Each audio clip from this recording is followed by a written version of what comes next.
where truth and fiction collide. You're listening to John Christie.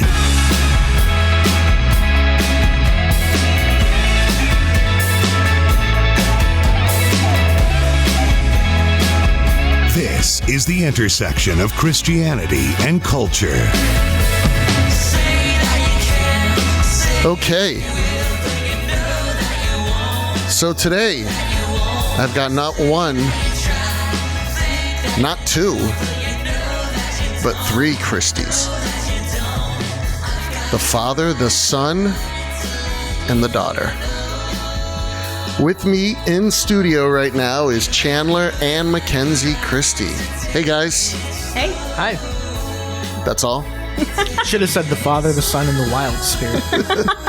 Let's do it again. Ready?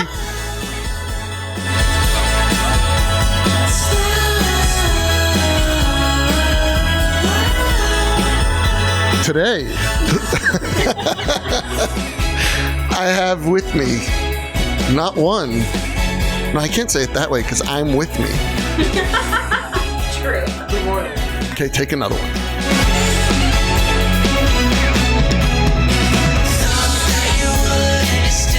Today, I can't say I have because I'm I. What did I say last time? We have. Okay, let's do it again. Take 4.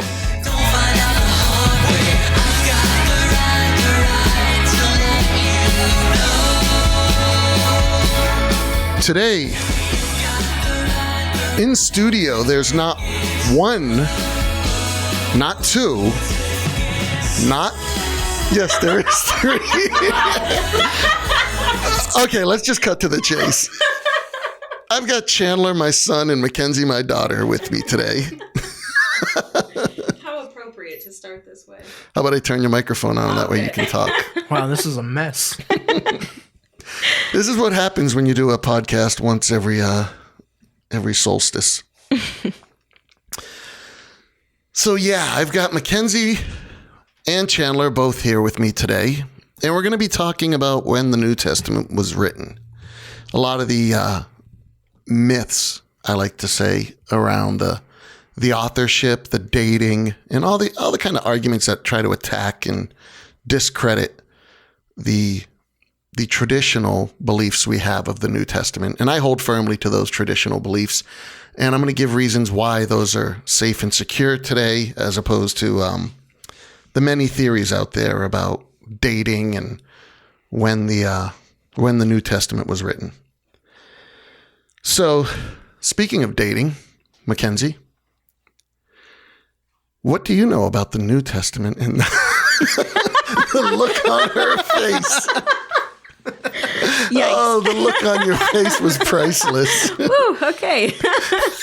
I could have gone in a different direction. My hands are sweating. No. So, Mackenzie is 22? Two. Mm-hmm. Okay, I didn't know if it was 23 yet.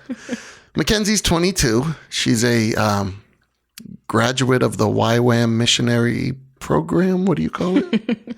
I don't even know. YWAM School of Ministry? Yeah. All yes, right. actually. There you go. YWAM School of Ministry. And why don't you tell us a little bit about YWAM itself as an organization first, and then why you went to YWAM, why you chose to do something like that out of high school and forego college and go straight into YWAM. Yeah, so YWAM, it's an interesting group organization that, well, so it stands for Youth with a Mission. It's an acronym, YWAM. Sorry, I need to get closer. YWAM, it's a ministry organization. It was started by Lauren Cunningham, I want to say in like the 60s or 70s. And it was started as a missionary organization specifically for youth, because Lauren Cunningham had a vision of the young people of the world going out into different parts of the world. Do you know where it started? You're going to make me look really bad right now. Well, you didn't bring notes? So, yeah. So here's the thing. We read a book during my DTS, which is Discipleship Training School. So that's kind of the basic school that, when you join YWAM, that's typically what people mean when they say, I was involved in YWAM. If they weren't on staff, if they didn't do a secondary school, they're talking about a DTS, which is basically a 3-month training program that then, has a 2-month outreach program. What's DTS? So, Discipleship Training School. Okay. So that was the first thing that Lauren started. And so during your DTS, you have a bunch of different, all these books that you read, basically, just to learn more about what YWAM is, what it means to be missionary, things like that. And one of the books was about Loren Cunningham and his journey that I really should probably have brushed up on and remembered in order to talk about what YWAM is. So I did learn at one point where it started. I want to say, well, I do know that YWAM Honolulu or Kona or I don't know, somewhere in Hawaii. One of the ones in Hawaii is like the big base. I think that's where he's at now, but I don't, you know what? It was somewhere in like Switzerland was the first one. Okay. Something like that. I don't know. So from Switzerland or that's where Lauren. Oh. Yes. So here we are. No one knows anything about YWAM. I promise I did it. So it's a way to equip young people to go out and do international missions. And it's pretty cool. I just found out one of my friends, she's doing her outreach phase in the Pacific Northwest in the United States. So I didn't know, but I guess YWAM does some national outreaches as well. I have some other friends that I just found out they went to Redding, California for theirs. They worked with Bethel Church. Oh, that's an exciting place to go. Yeah. Yeah, real fun. We've been to Redding before. It's a lot there. But yeah, so their whole thing is, their vision is to see young people spread the gospel through the world and ultimately to bring Christ into, the lives of all people. So why did you want to go to YWAM? So specifically, like YWAM, as opposed to Peace Corps or something like that. Or even just another Bible college, because technically it's a Bible college, right? Yeah. But it's hyper-focused on missions. Missions, specifically, yeah. Well, and so that's But the thing. You did have a Bible there. Yes, okay. Many. Perfect. I had 3 or 4. So yeah, I'll be completely honest. I wouldn't say that I was a Christian before I went to YWAM. And I marketed myself as though I were. And I, marketed yourself? Yes. You know how much Holy Spirit this baby can fit? I had a brand, that I was going for, and that was Christian Girl, but I wasn't. And I would even go as far as to say that, I believed in God, but I didn't really, I didn't like God very much, and I didn't like the idea of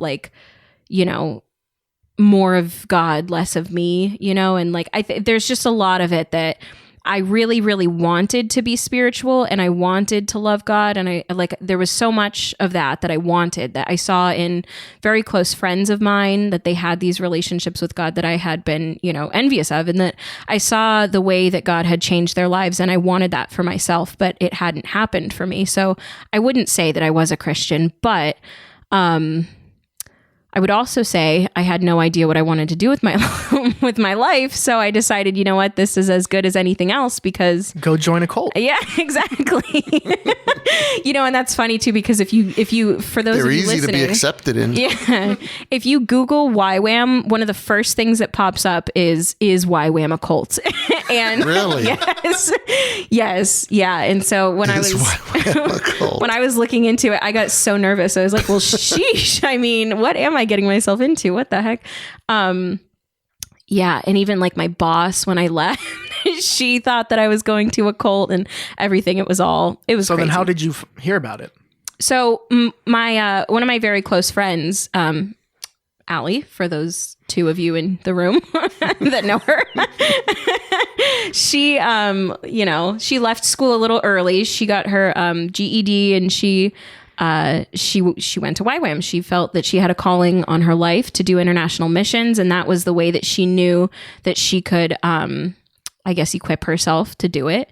And she went for it. And she had been telling me about it because, this whole time that she was there, I think that was junior year that she left school. So I still had like a year and a half left. And I'm sitting in El Dorado Hills, California, stir crazy because the adventurous spirit in me no longer wants to live at home, and I don't want to go to college. So I didn't know what I wanted to do with my life. And Allie is out there in Nepal trekking Mount Everest, and looks very glamorous on Facebook when you see the pictures. Yes, right? Playing with orphans and helping old people build homes and stuff. That's what we are called to do, is just play with the orphans. Exactly. We don't have to help them. No, I'm joking. Yeah. Just play with kids, and it's fun, and that's what your Instagram looks like, and everybody loves it. But and it really did. It looked like something that, to me, at least if I was gonna, for lack of a better way to say this, if I was going to waste my time, I might as well be wasting my time doing something good rather than just, sitting at home and being a bum and maybe getting a 9-to-5 job and not going to college. Sorry to all of you with a 9-to-5 job. I know. Sorry. So, not like that. So kind of to the point about playing with orphans, since now you're a seasoned missionary and graduate of DTS. I've done several mission trips, mostly from the age of 14, 13 to 20. And they were always short term. They were always, 2 weeks most of the time. And I've always had this perspective on it now, looking back at it, and thought, those were incredible adventures for me, for us Christians. But I don't know how much we really did for others. And I know that can always be, touchy either way. Like some of them we did, the witnessing, street performances and plays and music and flash whatever. Mobs. Yeah. Flash mob, Christian flash mobs. So lame. But then some of them, we actually did construction work. We helped build a school, so to some extent it's like, yeah, we helped. I mean, a bunch of teenagers coming down, lifting cinder blocks and digging holes helps, but they had plenty of Haitians there that were being paid to do it. Maybe so we were maybe taking jobs away. I don't know, but we were doing free labor. But anyway, the whole idea that I've always felt is, how much does it really help? And so what's your perspective on that?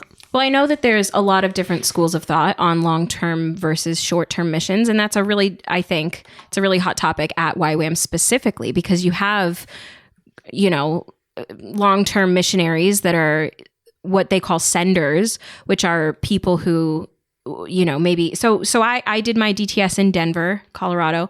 And so at that base, there are people who are on staff, and they essentially are as senders. They, are teachers, and they have maybe seasons of their life where they are responsible to equip the young people to then, take all the tools that they need to then go out and be the boots on the ground missionary, and that's just as important as the people who are boots on the ground missionaries, because it's playing a part in a bigger, part of the body. Everyone's a piece, the hand or the foot, whatever.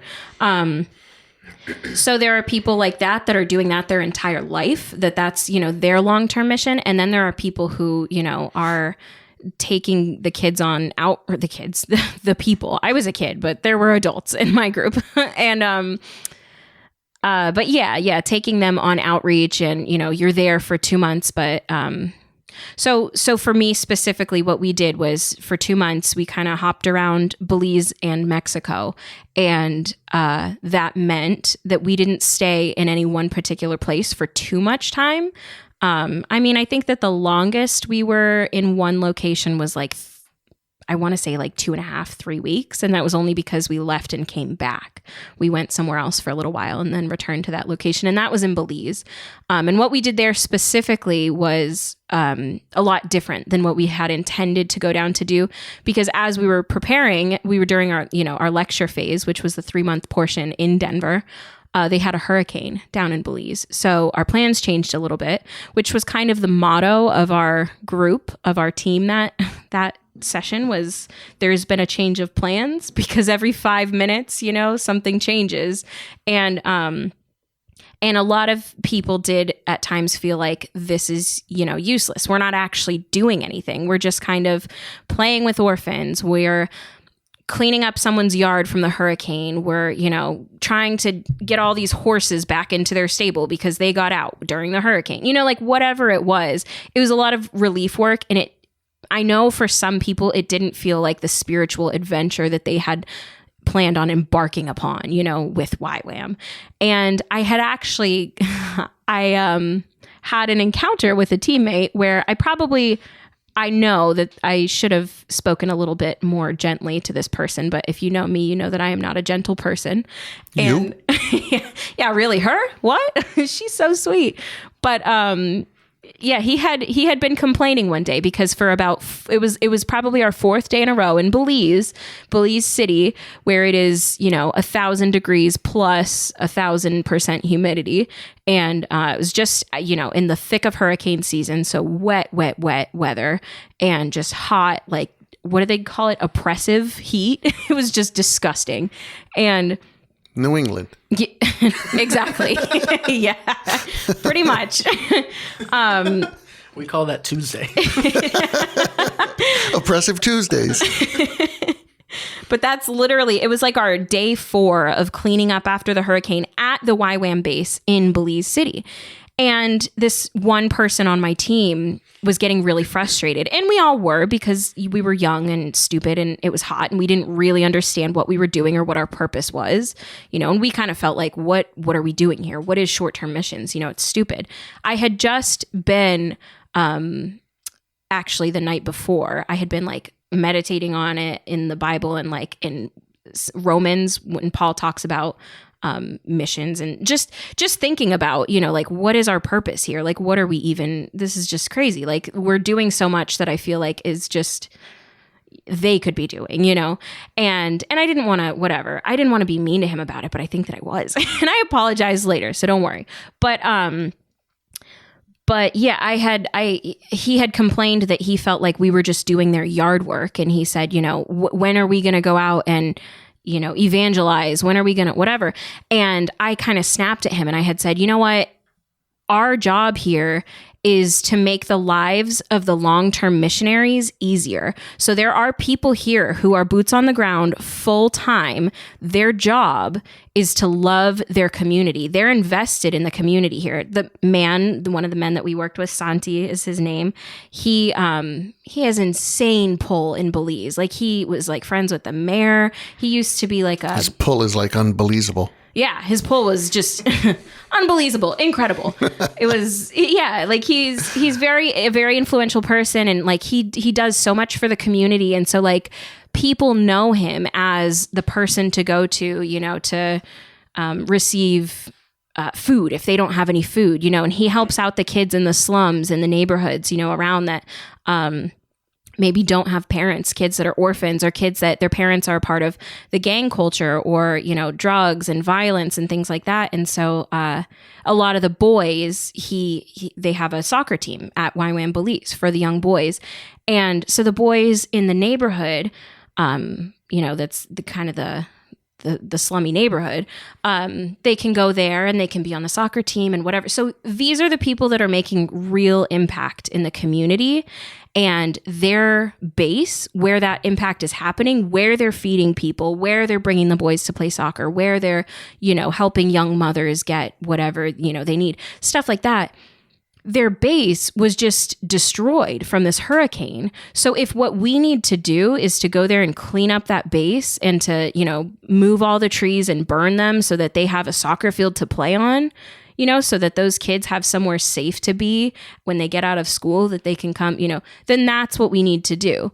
Our job as short-term missionaries is to get out there and help the long-term missionaries as best we can. And if we make connections with people in the meantime, that's incredible, and that's not even an if, that's a given. I mean, when you're doing stuff like that, you're going to make connections with people. Well, and I remember being in Mexico once and a pastor there telling me, because I had this same exact type of perspective that I was saying of like, what's really the point of this? Like we fly down here, we spend a couple weeks doing a couple things and we're gone and we're back to our lives. And what he said to me was,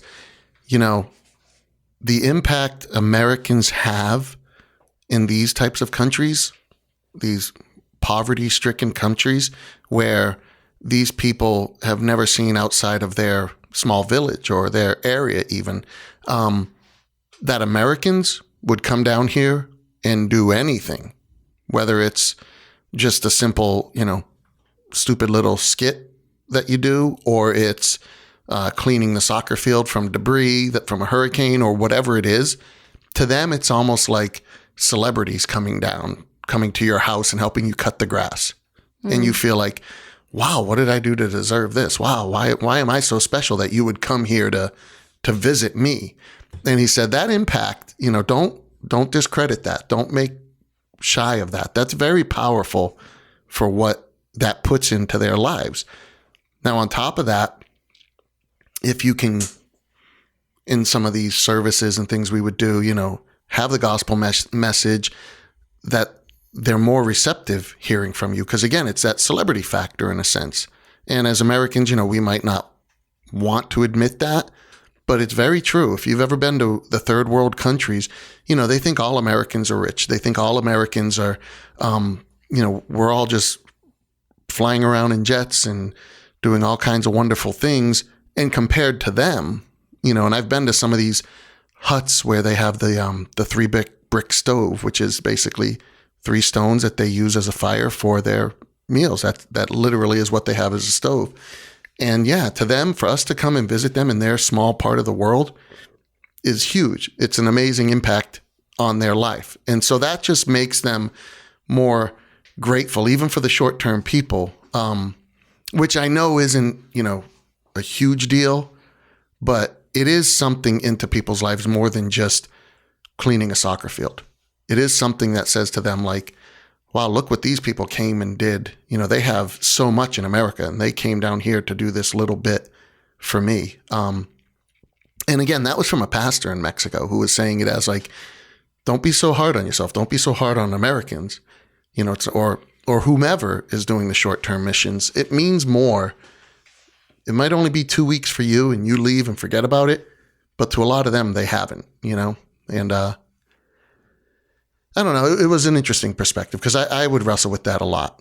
Well, yeah. I mean, I think that's interesting. And I definitely got that vibe of the American novelty, that a lot of people, especially, me, like having blonde hair and being so fair, like people, they really, especially like in Belize, I had a lot of fellas, oh my God, so beautiful, that hair or whatever, that like people, they stop you and they want to look at you and take pictures and talk to you and just, oh, you're from America, like, oh, where do you live in Hollywood? Like, it's just, you're a novelty. It's like everybody, when we lived in California, everybody in New England thought we surfed on the beach, woke up in the morning on the beach, surfed and met, exactly. Brad Pitt and... So what's Ryan Reynolds like in real life? Yeah, exactly. They thought we went grocery shopping with Jonah Hill. And so I see the novelty side of that. And I do see how that can potentially be impactful to some people. But what I don't necessarily love about that is that I feel that kind of feeds the white savior complex of, look at me, I'm from America, I have all the answers. Let me come and teach you. Let me come and help you, like you're doing it wrong. I need to teach you how to do it right. Yeah. I don't like that. And that's one thing that I don't like about the way that some missionaries kind of go into the world. And like I was just talking about this with a friend the other day that did DTS with me. Are you saying like the attitude of they need to be saved our way? They need to be our type of Christianity? They need to be Americanized. Okay. Colonialism. And to me, it still exists, whether people pretend like, oh, that's not the way that we do it anymore. That's how, not just missionaries, but that's how travelers, that's how everyone, I think that it's important to educate yourself on where you're going. We had 2 options during our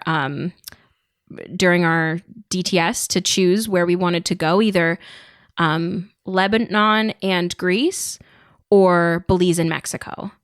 And aside from I think $1,500 discrepancy between the two trips. That wasn't my only motivating factor, but Greece and Lebanon, I genuinely felt that I did not know enough about either of those countries and either of those cultures to go there and feel comfortable preaching the gospel and making connections with people. I grew up in California. I had a lot of Mexican friends growing up. You know, I had 3 or 4 native Spanish speakers on my team. You know, like your best friend was a Mexican. Exactly. Yeah. Like I felt comfortable enough. You know, I mean, I speak not fluently, but I can speak Spanish. You know, I have conversation. I had an easy time having conversation with people in Mexico. And I felt like I had a good grasp on the culture, enough to go down there and not disrespect people, not bring to them white Jesus, you know, because that doesn't exist. And I don't appreciate when people, you know, try to bring their version of the gospel, because I think that what makes the biggest impact is when people see that you're American, but that you prioritize their culture over your misunderstanding or your comfortability. You know, like I might not understand why in Catholic churches we have to cover our heads and our shoulders and knees and toes, but like I'm gonna do it. You know what I mean? So I feel like there can be a big a big gap there between you and the people that you're trying to reach, where it's just a misconnection because of cultural misunderstanding. And so that's one thing that I think is extremely necessary in missions, is to incorporate understanding of culture. And I think that what would be pretty beneficial for everyone is if we, you know, for missionary organizations, if they made a little bit more of an effort to really hone in on where you're going and to understand the language, I mean, the food, the dance, the music, to assimilate everything. More to that culture Right. than try to bring in your culture. Exactly. Because you can't just go around the world expecting them to speak your language and understand your God, you know, and that was a big thing that the Lebanon team came back when we did debrief and we talked about, you know, what you learned and what you did and what you saw. A big thing that they talked about was, you know, Lebanon is an Islam nation. It's a predominantly Muslim country. The way that people view God there is so different than the way that people view God in Mexico. You're not going to go and talk and have the same conversation about, you know, this is what Jesus has done in my life. You can't have the same conversation with someone in Mexico as you can in Lebanon. I mean, you can, but they're not going to understand it the same way because they come from completely different worlds. And that worldview, you know, changes their interpretation of who God is.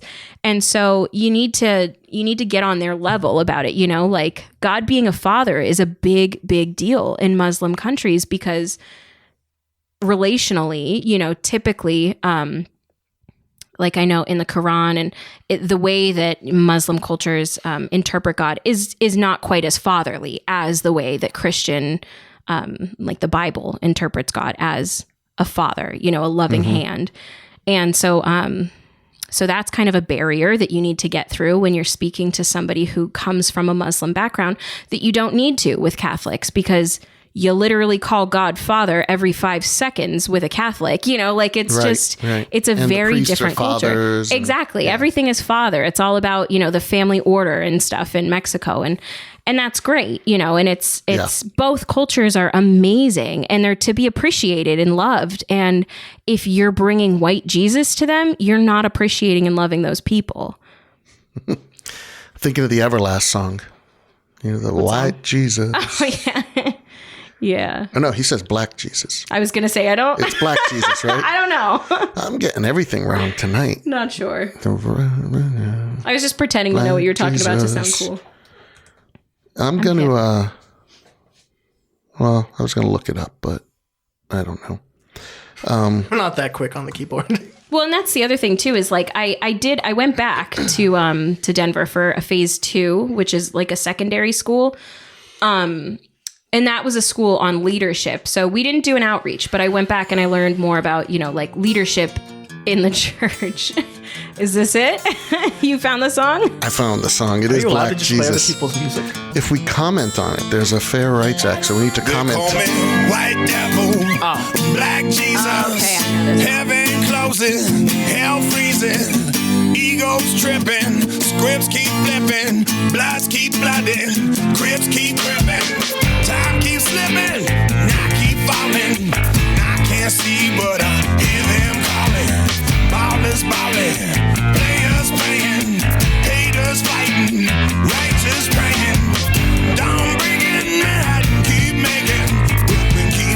So the funny thing about this song is it's almost like a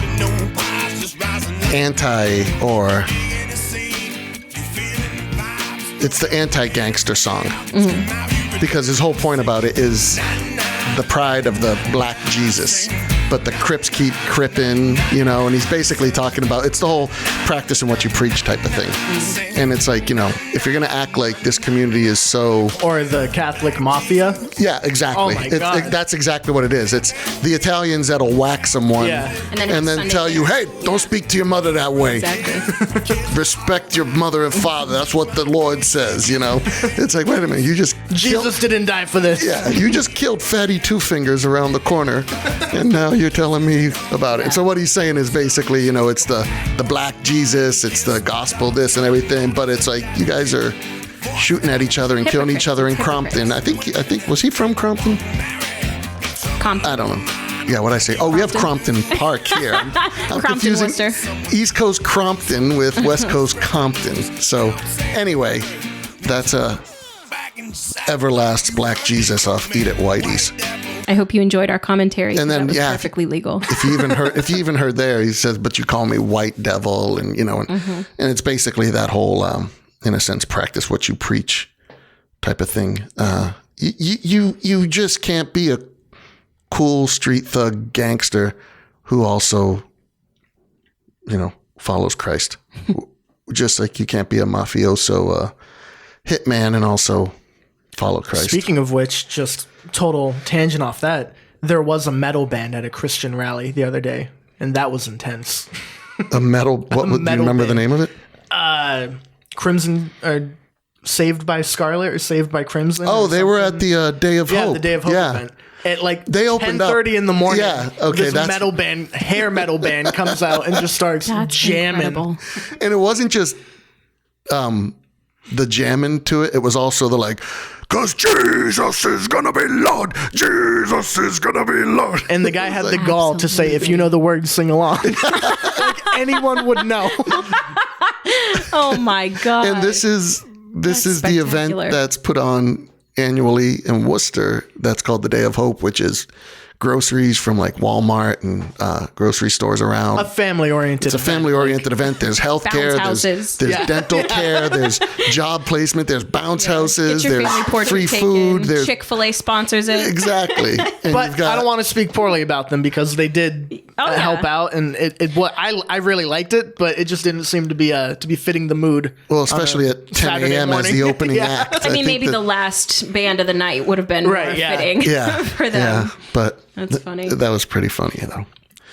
So what I want to get on topic of the conversation today, and it has to do with, and kind of to your point about culture,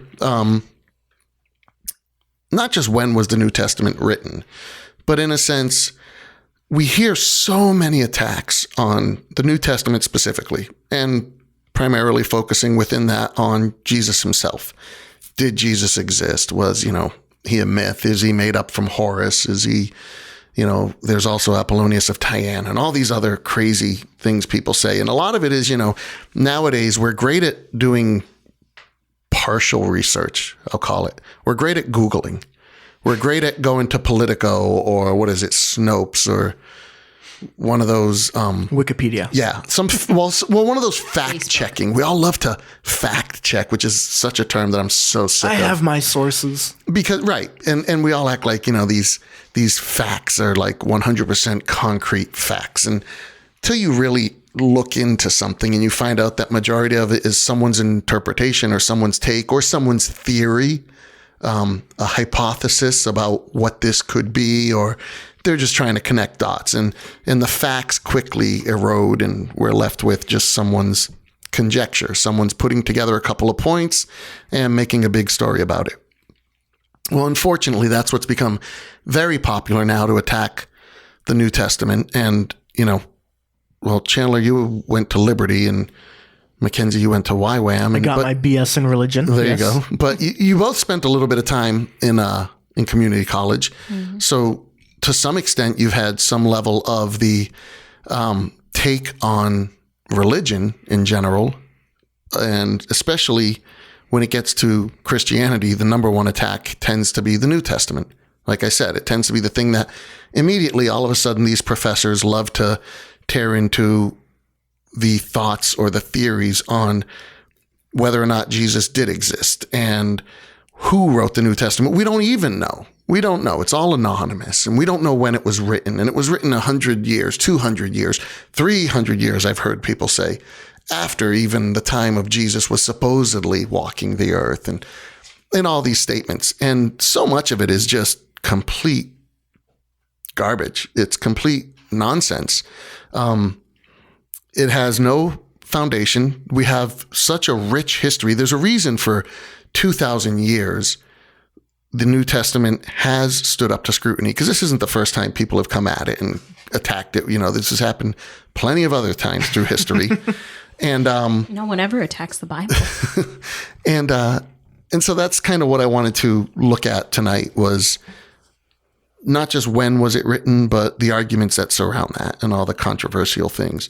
And so what I wanted to start with was actually, in a sense, it follows a presentation that I've given many, many times, and one specifically on YouTube in a debate with David Fitzgerald on is Jesus Lord or Legend, or I think it was called, or something like that, where I kind of laid out my timeline of when the New Testament would have been written.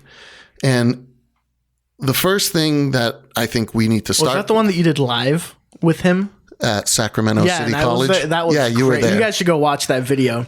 Can I tell them about it? Or Sure. It was really funny because Dad got up there first, and he used Dave's chart that he uses timeline in his book, but he just fills in like all these big quote unquote gaps that are within it that look like gaps if you look at the date published, but get filled in really quick if you consider the author's actual lifespan and like when they were alive and intellectually active.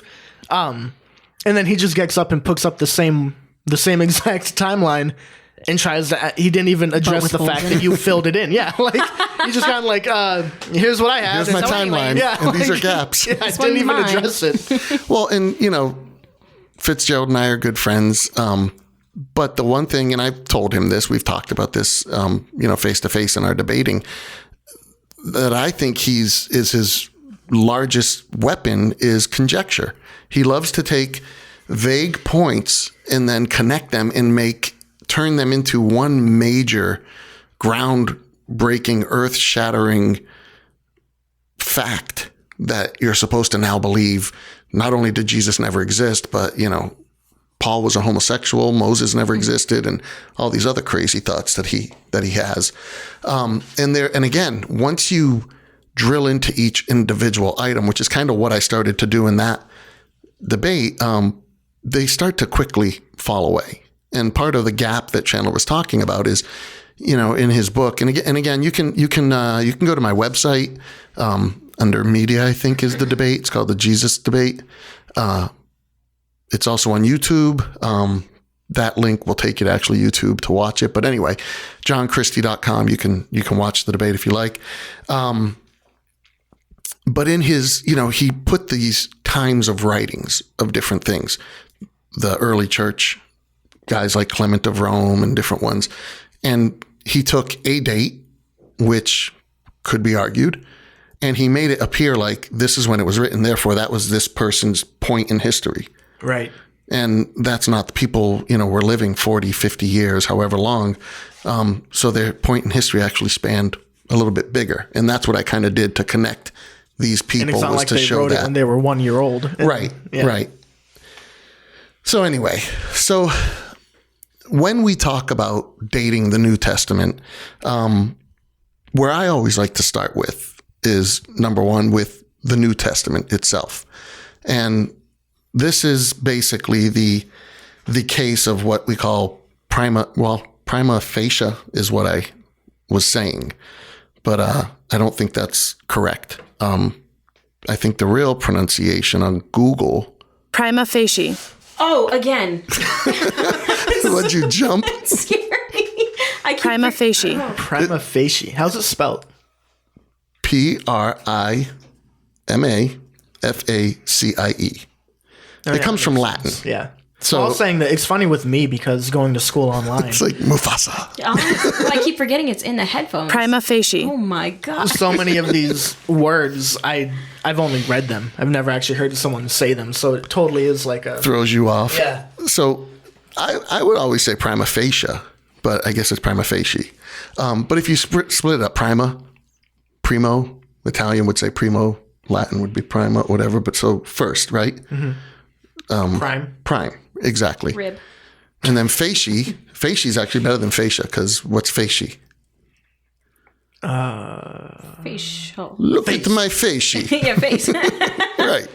So basically it's First face. which you would say first face, but really First the source. translation would be like first appearance, first source, first presented up front. So the prima facie evidence basically means to look at what the Bible has to say. And not just the Bible, to look at what any writing, anything that you're investigating, this is what's part of what's called textual criticism. And Well, it's anything that you're trying to consider historically at all. Right. Whether it be art or, yeah. So what does the source say itself? Let's see what the source says, put that together, and then based on that, we could then maybe attack it and try to, or not attack it, we don't even have to say attack. We could then try to vet it, try to prove it out and see, is it true? Is it not true? Does it make sense? Does it not make sense? Why doesn't it make sense? What reasons do we have not to believe this source? But to me, that's always the best place you should start. What does it say at first? And you think of it like a crime scene. The first thing isn't to go run around the neighborhood and talk to witnesses. The first thing is to show up at the scene of the crime and get all of your information there. We're really sticking with this mafia thing. You get it right from the source, and then from there you can go out and try to, ask your questions. And one of the things that people do with this often that want to argue against it is, they'll immediately start claiming, oh, well, you can't use the Bible to prove the Bible. That's I believe it because the Bible says so. That's not what we're talking about. We're not saying this is true because the Bible says it's true. We're not saying this is the date because the Bible says it's the date. We're saying this is the date that is written, that it says. This is the information that we could gather a date from. Let's align that, and then we can find out if it's true or not. We're not claiming truth at this point. We're just saying, let's lay it out. Here's the information. Yeah, Right. let's lay it out. Well, I mean, that's even like just having a conversation. If I, replace Bible with Mackenzie, if I say something to you, you can ask me where I got that information from and I can go find it, and I can say, oh, well, I know that because XYZ, I learned it in biology class or whatever, Right. And then you can still look at the words that I spoke and say, okay, well, then that's true, Right, but if you say it's true because Yeah. I say it's true, Right. then now you're in error. You can't use your own, hey, Ken's is right. So- Always. I mean, so- you can because I am, but it's So, to do it Prima facie.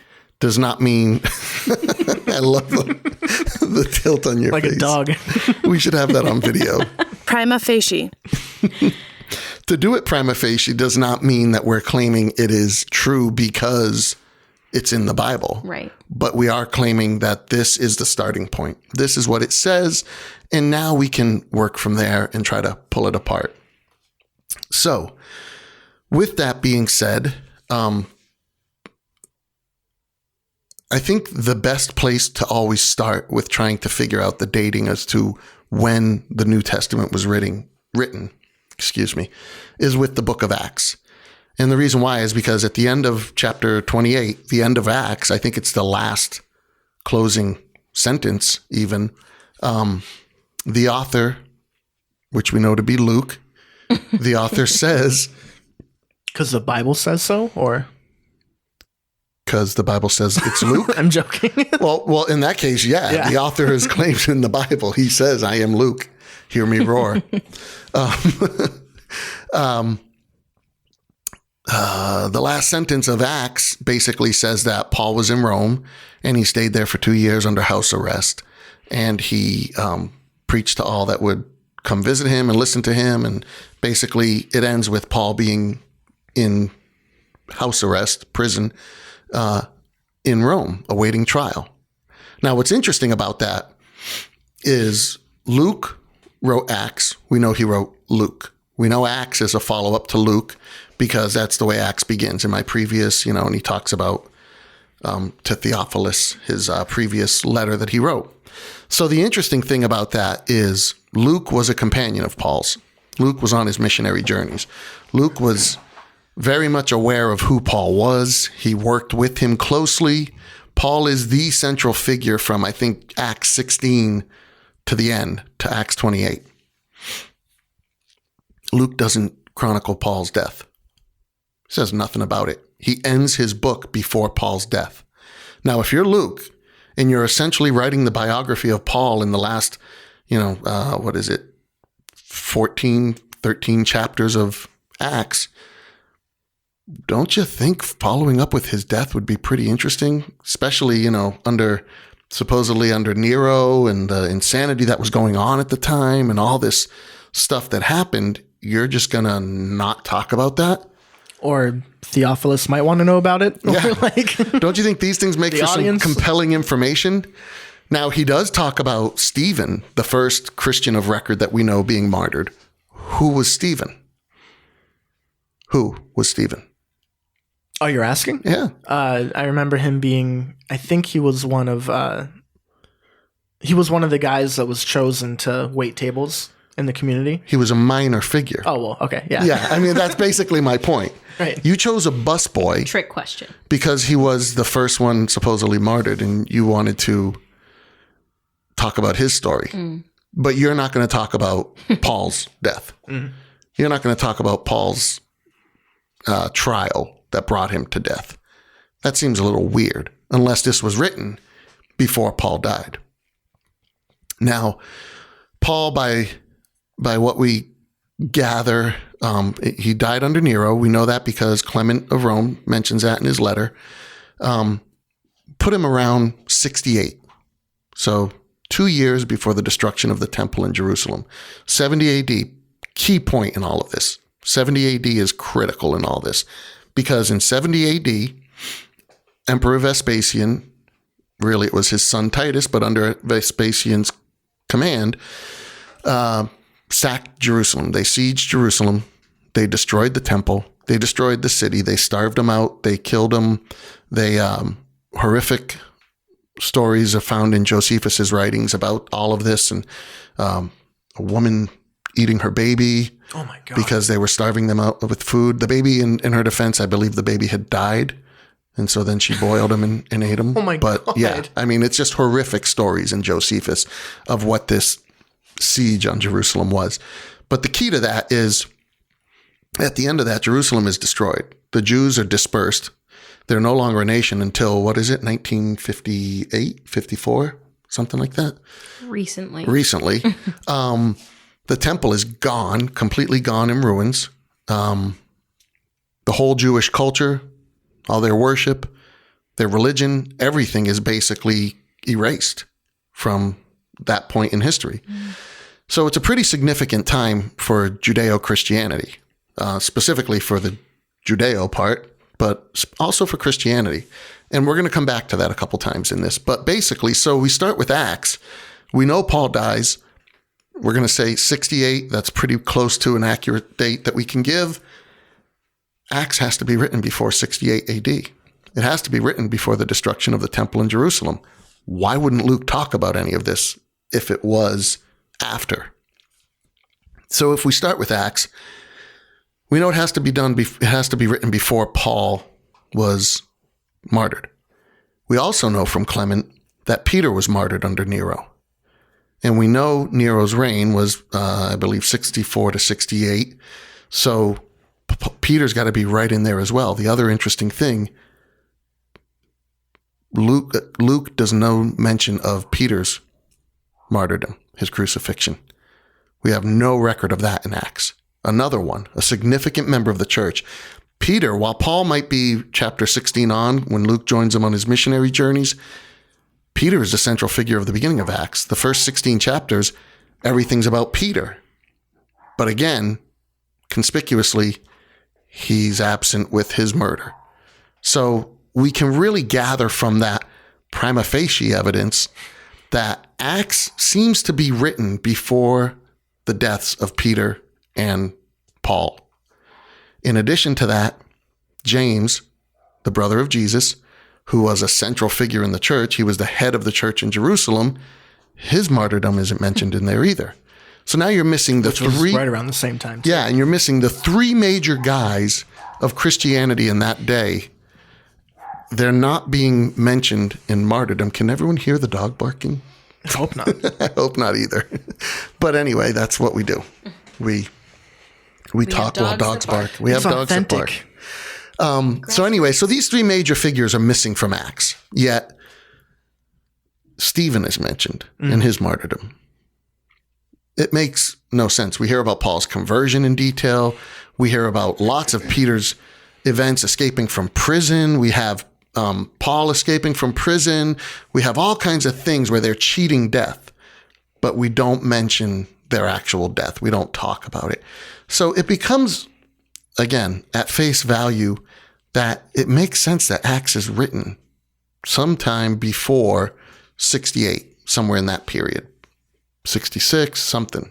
We don't know.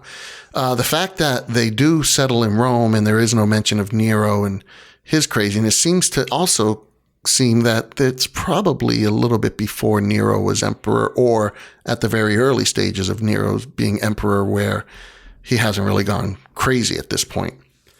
But anyway, we can basically put it somewhere in the mid-60s. Well, if we do that, obviously Luke was written before Acts. So Luke has to come before Acts comes. Now, maybe that's, let's say if Acts is 66, maybe Luke is 65. But basically, really? You had to like come in right now and do that? Oh my God. That was so critical. Oh, you're in your podcast. Yeah, that's all right. I'm going to mark it. What did you think was going on? Okay, I marked it. Is it live? No, it's not live, thank God. Oh my God. Yeah, go. What's up? Jared, go. We're recording. I'm not joking. Oh my God. Shut the door. Oh my goodness. Well, what's up? You guys want to hang out? Oh my God. Now I'm really debating whether we should have that as part of it. Wow. That was crazy. That was so funny. This is the one time in his life he had to bring that amplifier down. Actually brought something back from where you got it. Oh my word. Do you remember what you were talking about? Well, if you want to just pick it up, I can start talking. Because, yeah, now that you're saying that, I totally see. If Acts was written before Paul's death, then Luke was written before Acts. Paul's epistles were obviously written before Paul's death. Paul makes mention of Scripture and talking about what we know are quotes from Mark, quotes from Matthew. And then even then, Peter's letters quote Paul's letters, saying that Paul talks about some really hard stuff to understand. I mean, yeah, I just kind of see how that's the domino that falls. And then after that, you have pretty much half of the New Testament being written before that 68 AD time span. Right. So you end up, so where Paul quotes, he says, okay, so 2 Timothy is supposedly Paul's last letter. He's on his, he's about to be martyred. He knows it. It's going down.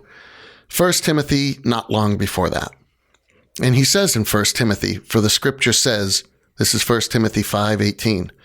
Scripture says, you shall not muzzle an ox when it treads out the grain.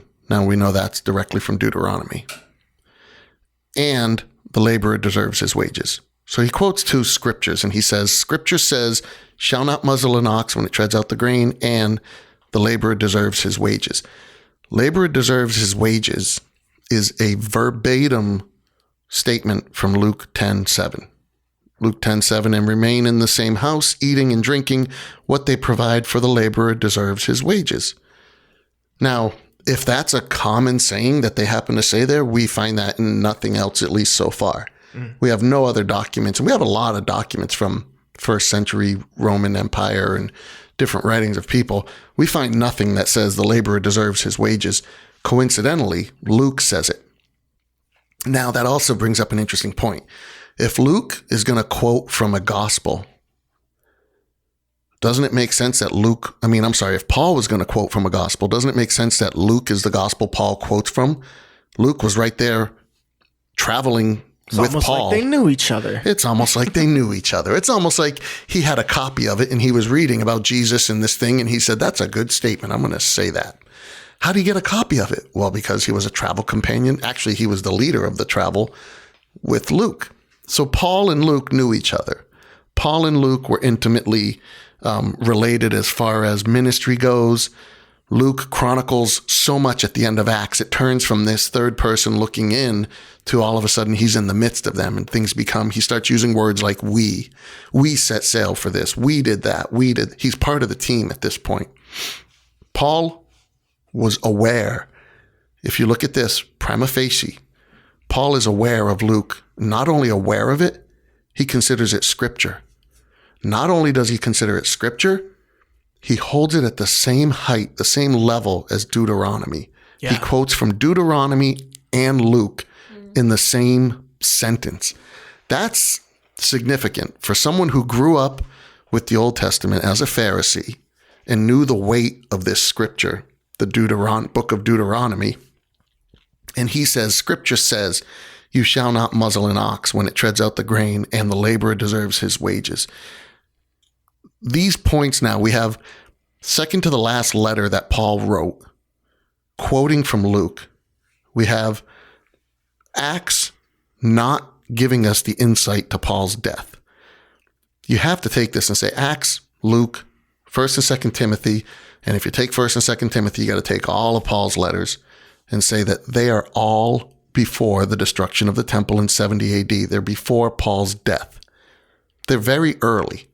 They're not written 100 years later or in the 2nd century. They're written very early. Now, if you look at Acts and Luke and you say they were written early, well, the common belief, the order of the Gospels is that Mark was written first. After Mark, we don't know in which order specifically, but Matthew and Luke were written. After Matthew, Mark, and Luke were written, John was written. So first, dealing with Mark. We know Mark, based on Eusebius's histories, we know Mark is the secretary, in a sense, the scribe to Peter's teachings. He wrote down, according to Eusebius, Mark wrote down as best as he could, is the way Eusebius puts it, the sayings of Peter, the teachings of Peter, the recollections, the memoirs of Peter. The Gospel of Mark is Peter's memoirs. What were you laughing at? Just imagine Mark sitting in a boat with crayons trying just to write everything down. Why crayons? Because the best he could, like Eusebius is taking a shot at Mark.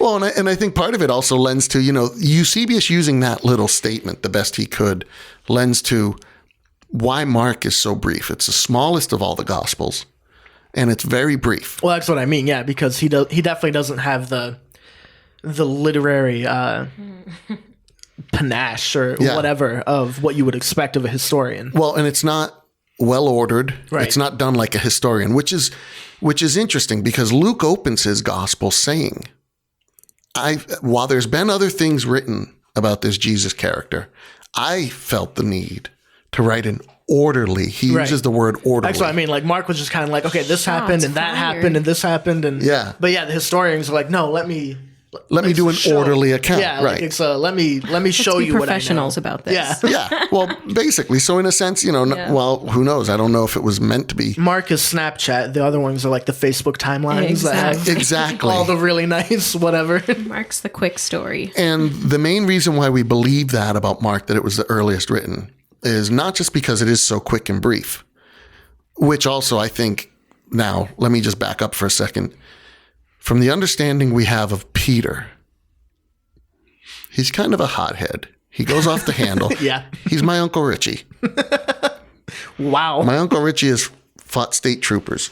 The guy definitely has a temper. He did in his past. He's a great, nice old man now. But anyway, if you consider Peter to be that kind of more agitated, very high-strung, 100 miles an hour going. Yeah, he's usually the full steam locomotive, but when it gets off the rails, it's a train wreck, and it's going to do a lot of destruction. So, how do you gather someone like that's thoughts? How do you get their thoughts together? God, I can only imagine. Right? Thinking of what I think do about it from that way. Like, think about the people you know in your lives that you have to try to organize. Write this down. It's organizing chaos. And so Mark is given this task to organize chaos.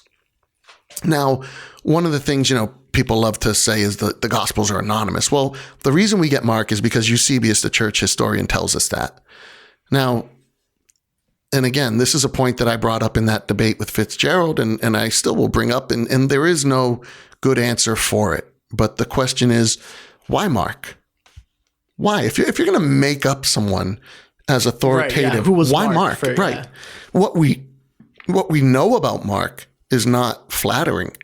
What we know about Mark is that he abandoned Paul and Barnabas on their missionary journey, and when he was going to join them, or when Barnabas wanted him to join him again, Paul fought against it. And it was such a severe fight between Barnabas and Paul that they split, and Barnabas took Mark and Paul took Silas, and they went their separate ways. So, but why we also Mark? know that they reconciled too.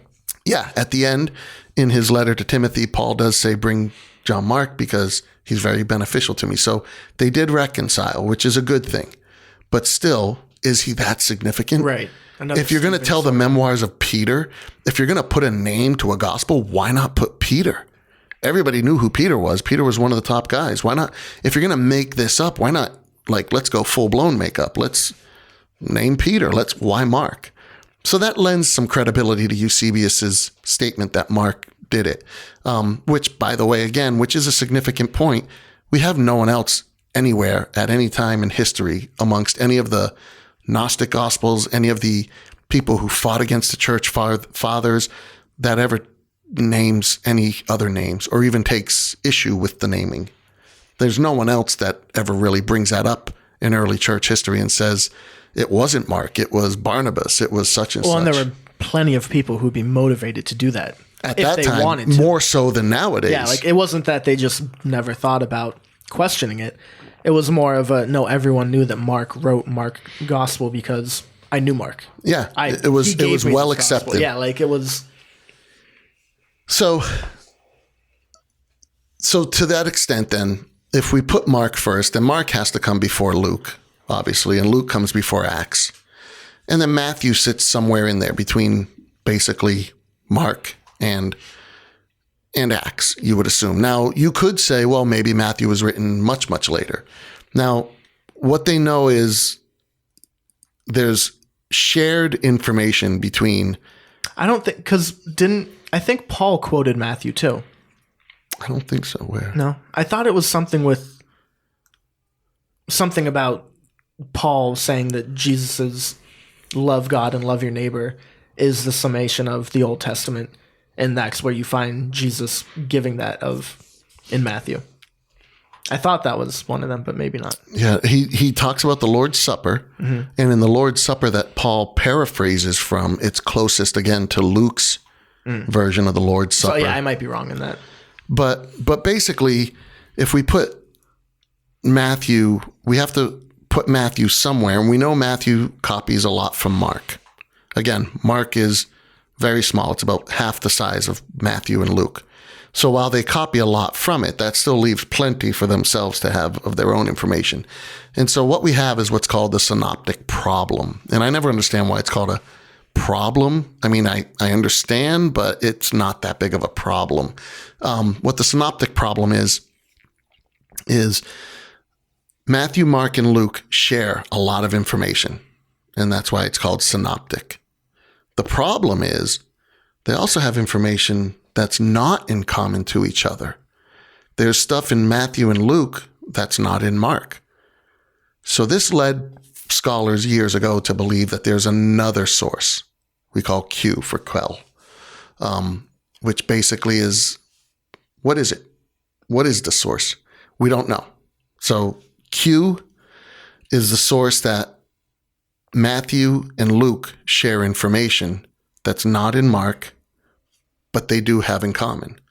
So there's something else out there. Now, it's possible that Luke just took from Matthew or Matthew just took from Luke, but there's differences amongst Matthew and Luke too. So it tends to seem like, again, at face value, it doesn't fully seem like Matthew and Luke were aware of each other necessarily. It seems like they were very aware of Mark, but maybe not each other, at least not in the writings that we have of them. And it leads to another belief of there's writings in the early church about the sayings or the teachings. And was that Matthew's? So there's a possibility, and this is hypothetical right now, but there's a possibility that there was a sayings that Matthew had. And maybe it was, Matthew's first rendition of what would be the Gospel of Matthew. And he was a tax collector. He had his ledger. He might have had his, kept his documents with him when he went to follow Jesus, and he's writing things down. We see nuances in Matthew that are very specific and particular. He likes to, when Jesus feeds the multitudes, he's got the people broken up into groups, and he's got them by numbered, and he's very much an accountant. He's very orderly. He's very systematic, and he very well could have had a sayings document that eventually became the Gospel of Matthew. Matthew by far has the most teachings in it, the long drawn out teachings. The Sermon on the Mount, for example, is 4 chapters. He's got a lot of Jesus's parables, more than any of the others. He's very much focused around those teachings. So it's very possible that Luke and Matthew both worked from an original Matthew sayings or Matthew's teachings or something to that extent. But either way, again, the significant thing with Matthew is, while we can say we know Luke is written before Acts, and therefore Mark has to come before Luke, that could still leave the possibility that Matthew was written late, and it borrowed its parts from both Mark and Luke. But the significance in Matthew being written late is, or I should say, in the significance that tells us it was not written late, is that the one thing Matthew is doing almost to a fault throughout his gospel is trying to prove the prophecy of Jesus. Right. He's obsessed with proving Jesus is a prophet. You can't turn two pages in Matthew without Jesus fulfilling a prophecy, Right. without him. It's constant. Yeah. And he points it out regularly. He's always saying, that speaks to the larger point of Matthew was written for a purpose of convincing the Jews that Jesus is the Messiah. Like, it's clear Absolutely. that's why he wrote his gospel. Absolutely. It wasn't for the Greeks. It wasn't for Nope. anyone but the Jews. He wanted the Jews to believe. To the Jews, it's signs. And Right. what greater signs than prophecies? So the Jews were to believe this was the Messiah. He was the chosen one. He was the one of God. And he's fulfilling all these prophecies. Now, Jesus prophesies in Matthew that the temple would be destroyed. Yeah, nowhere in Matthew does it. Yeah. Never talks about it. If it was written after 70 AD, if it was written after the destruction of the temple, wouldn't it be referenced? Wouldn't he talk about it? That's the nail in the coffin. You want to prove this guy's the Messiah? He said this would happen, and look, it happened. So there's no reason, again, at face value, to believe that Matthew is written after 70 AD. So right now, based on that, you have Matthew, Mark, Luke, and Acts. It seems to be on face value. You have to prove otherwise, that they were written later. You have to come up with some good evidence to show reasons to believe that they were written later. Face value, This is basically what they testify to. Now, again, it doesn't mean that they're right, but that's the case you got to crack. You want me to believe that they were written in the 2nd century or something else? You have to give me explanations for how all this adds up, especially to the theory, which is where it always leads with the skeptics, that they were written to control society. They were written to control people, to control women. Right. They were written. Then why would you leave out these major events that would only better your case, that would show proof more to your case that not only does Jesus want to control you women, but if you don't listen to him, you'll get destroyed like the temple. Why wouldn't you listen to this guy? Why wouldn't you, whatever it would be? It doesn't make sense when you start piecing it apart. So now we're left with the Gospel of John. And the question would be, well then, when was John written? Now, because Irenaeus, one of the early church fathers, claims John wrote his gospel when he was an old man, and he also claims Revelation was written at the end of the 1st century when John was old. We tend to believe John is written later, after the destruction of the temple, sometime around 90, 96 AD. Now, understanding we don't want to take too much time with all this, but we do want to move along because there's a lot of things to talk about to this. One key point that I want to point out is in John chapter 5. John makes this statement. He's talking about Jesus, and he says, after this, there was an event that happened. He says, after this, there was a feast of the Jews, and Jesus went up to Jerusalem.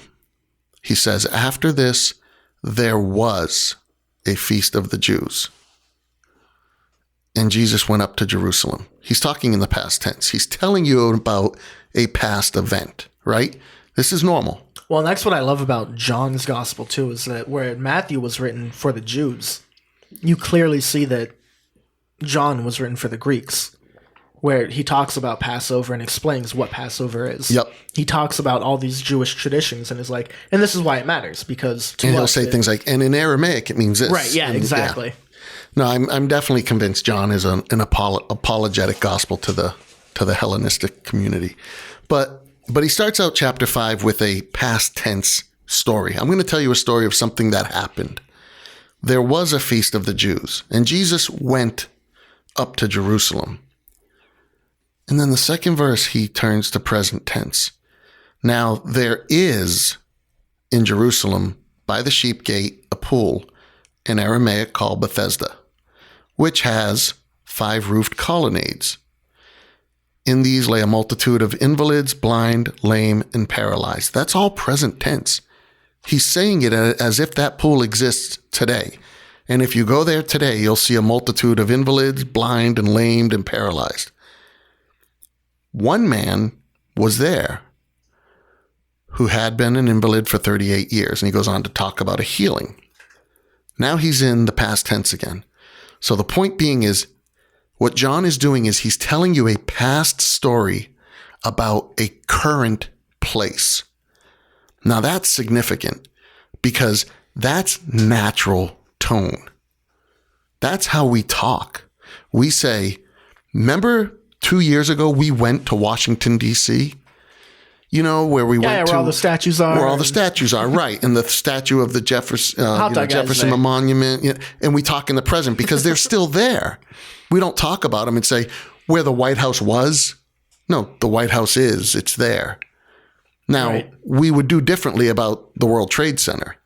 We went there as well, and we saw the monument. We saw the holes in the ground where the World Trade Center was in New York City. New York City is still the place where it is, but the towers are no longer there. We go back and forth between that past and present. Why? Because it's something that happened before that is still present. The World Trade Center no longer is there. We don't talk like it's still there. That's exactly what John does in this. What that says is that at that time, when this was written, the city wasn't destroyed yet. Right. Because for many years, they thought this pool was something John made up because we had no evidence of it. And lo and behold, I think in the 40s, archaeology finds this pool. They discover it. And sure enough, it's located near the sheep gate and it has 5 roofed colonnades. We have the columns, and there's actually in the presentation I do with this, I have a picture of it, but you can see the picture online. They excavated this pool. This is the pool that John is talking about. It's exactly where he says it is in Jerusalem. That pool did not exist in 71 AD.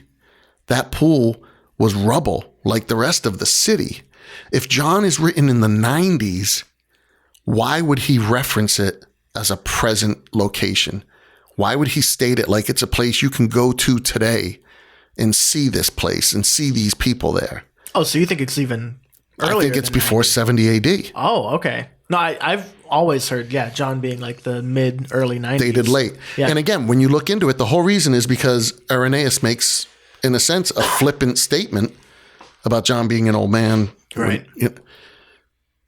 We don't know that John was written that late. And again, the absence of Jerusalem as a destroyed place in all of his gospel, and not only the absence of it, but this point that he's talking about a specific place that you can go to at this time. Now, you would have the same thing even with the book of Hebrews. When you read the book of Hebrews, they're talking about worshiping in the temple. Mm-hmm. There is clearly no idea that the temple has been destroyed when the book of Hebrews is written, which is another New Testament document. Clearly, there's no evidence that they're at all aware that the temple has been destroyed, because what they're saying, what they're talking about, is Hebrews is written to those Christians that wanted to go back to the Jewish faith. And he's telling them, you can't. Right. And he's not saying you can't because it's not there anymore. They want to go back because the temple's still there, because the rituals are still they there, have the opportunity because to the go people back. are still there. Yeah. Right. After 70 AD, it's all gone. None of it is there anymore. At that point, the book of Hebrews is very simple. You can't go back because it doesn't exist. Period. Don't go back to that. The religion's been destroyed. The people have dispersed. The temple is gone. The city's rubble now. There's nothing to go back to. What are you wanting to go back to that for? So when you start piecing these things together, again, at face value, it really becomes obvious, in my opinion, that the New Testament is clearly written primarily before 70 AD. Now, you can look at other books in there. So again, dealing with face value, we have to take, so now we've taken the 4 Gospels, we've taken Acts, we take all of Paul's 13 letters, because again, Paul dies before 70 AD. So that's Romans, 1st and 2nd Corinthians, 2 Corinthians, remember Donald Trump's? Galatians, Ephesians, Philippians, Colossians, 1st, 2nd Thessalonians, 1st and 2nd Timothy, Titus, and Philemon. Throw in the book of Hebrews, because number one, I believe that's probably a Paul and Luke combination. Paul's theology, Luke's writing.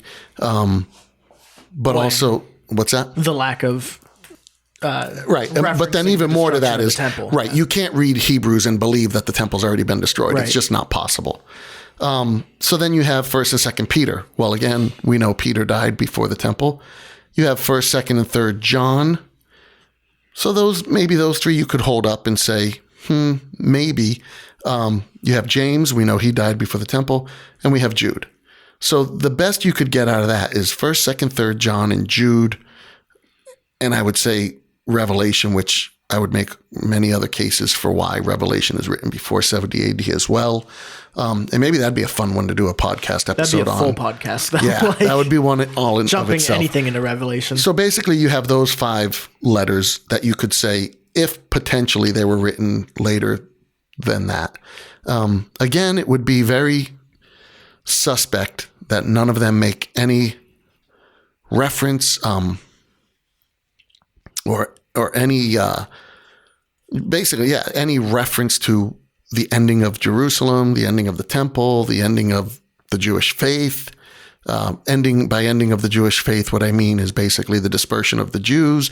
They no longer have their rituals and their ways about themselves. Land. Right, their promised land. They're dispersed. The faith obviously continued on, but it continued on in small groups and tribes and people. So when you start putting all that together, you say it becomes obvious at this point that the face prima facie, it was written well before 70 AD. Prima facie. There you go. Now, the question becomes, why is it a big deal? What does it really matter how early they were written? And the answer to that is its credibility. And that's what the skeptics try to attack. That's what they try to go at so hard, is you can't trust these writings. You can't trust who wrote them. We don't know who wrote them. We have no idea. They're written anonymously, which again, they were written without ascribing names to them specifically. I, Matthew, write this gospel of Jesus Christ. Well, and very simple. The reason behind that would make sense that it wasn't about them. That wasn't an issue at the time. They didn't feel the need to do it. Right. We look None back, of them were my gospel. It was the gospel. Right. Yeah. Yeah, exactly. And we look back and we say, it's not that important really who wrote them specifically, meaning again, was it Mark that wrote the words of Peter, or was it Jake? Tim? Yeah, Jake. It doesn't matter which way it goes. What matters is that they were written early and they were written by credible sources. And that tears apart the whole, did Jesus exist or not? Or were they authoritative or not? We know they were authoritative. We know they were authoritative, and they were authoritative early because we have Clement of Rome, who again, now very similar to John's gospel, Clement makes the same statement. Clement's another one that, we traditionally say is probably later, like in the 90s. Well, the problem is he says this in his first epistle. Not, again, this is present tense speech. Not in every place, brethren, are the daily sacrifices offered, or the peace offerings, or the sin offerings, and the trespass offerings, but in Jerusalem only. He's talking in the present tense. He's saying this stuff doesn't go on everywhere every day. It only happens in one place, and that's Jerusalem. And even even beyond that, you can't make that claim if there is no Jerusalem. Exactly. That's the point. Yeah. That's foolishness. That's absolutely insane. Not everywhere do we hold bourbon and alligator eating contests other than the Louisiana Purchase. We love to go down to the Louisiana Purchase. And who would say that? Why would you talk that way? Well, you would only talk in present tense of locations that exist today. We would say in Jerusalem only because Jerusalem is still there. And he says, and even there are not offered in any other place, but only at the altar before the temple. And what that means is basically when he wrote this letter, it wasn't in the 90s. It has to be before 70 AD because there is Jerusalem, there is an altar, and that altar is located in the temple. You look like you had a question or something you were going to say. Well, something that I've heard people say before, and I don't know if it's too wild conspiracy theory for it's definitely too much for me to address. Christian conspiracy theory. My favorite. But it's something that I have heard as an argument that I have not ever been able to have anything to say back, is that those instances where you say, it just doesn't make any sense. People just don't speak that way. These are, Louisiana Purchase was 100 bunch of years ago, really long time ago. We don't talk like that anymore. Knowing what we know now about that time, we know exactly how people would have spoken about it in the present tense. So going back, just, as someone who's writing a story from the perspective of this fictional character, Luke, can write up a story and can make it sound credible from the perspective of someone who was alive in this time, and it being from present tense speak. And that's the conspiracy theory to it, that they were conspiring to do this. Right. There was a purpose behind it all to, write it and make it sound like it was from a certain time period. And then what you have to do is find evidences to that conspiracy, which is, motives. What's the end purpose of these conspiracies? To get the entire world to believe in your cult. Yeah. Drink the Kool-Aid, baby. That would be the best one, right? Yeah. To get the most to get money, to get power, to get to take over the world. and we have like none of that. Yeah. Well, like these people had to believe so strongly in that they were willing hard in Rome to for a while. Well, I was going to say they would have to forego their life. Yeah. And 4 more generations till we get to, early 300s when Christianity's just made legal, and then it becomes... Or they just stop killing them over it. Right, or they stop killing them over it. Oh, no, but I've heard like deep conspiracy theories where like even that is fictional. That like the Christians were never persecuted. Yeah, like there was no martyrdom. Like even all those the way stories to the are top. up. Yeah. And so to that, that's where that's where I would love to then have that level of the debate with someone to say, okay, now you've got to... Because I'll take the burden of proof in this and say, again, prima facie, I will show how this lines up according to these writings. Now, you have to go through each of these and show me that Clement, for whatever reason, in writing his letter, that he decided in writing his letter to the Corinthians that he was going to sneak in these little tidbits to help this case. He was going to try to somehow, without just coming out and flat out saying it, because he quotes from all of the Gospels. He even quotes Matthew, Mark, Luke, and John. He quotes from all of them.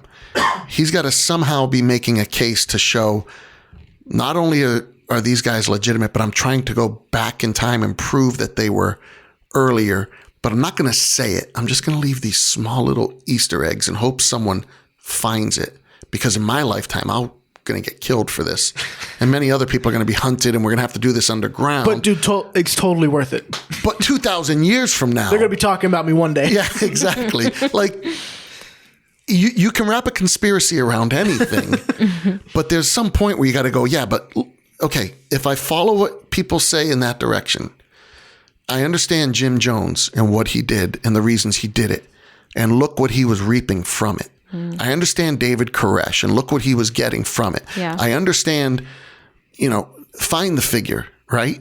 And I understand because you can see in their lifetime what they were getting from it.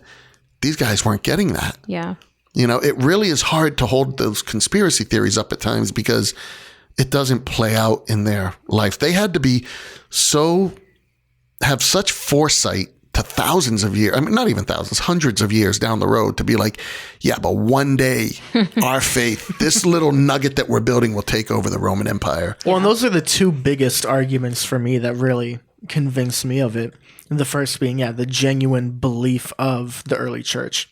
Whether or not Jesus was real, whether or not any of this actually happened, it's really hard to argue that they didn't believe that it happened when they were willing to lay down their lives for that. Yeah. When they were willing to be killed, and not just killed, but martyred, be killed by their own community, be rejected by the Jews, and be killed for it in really horrible ways. And then the second point is kind of to what you were saying, Dad. A lot of the gospel stories are pretty embarrassing for them.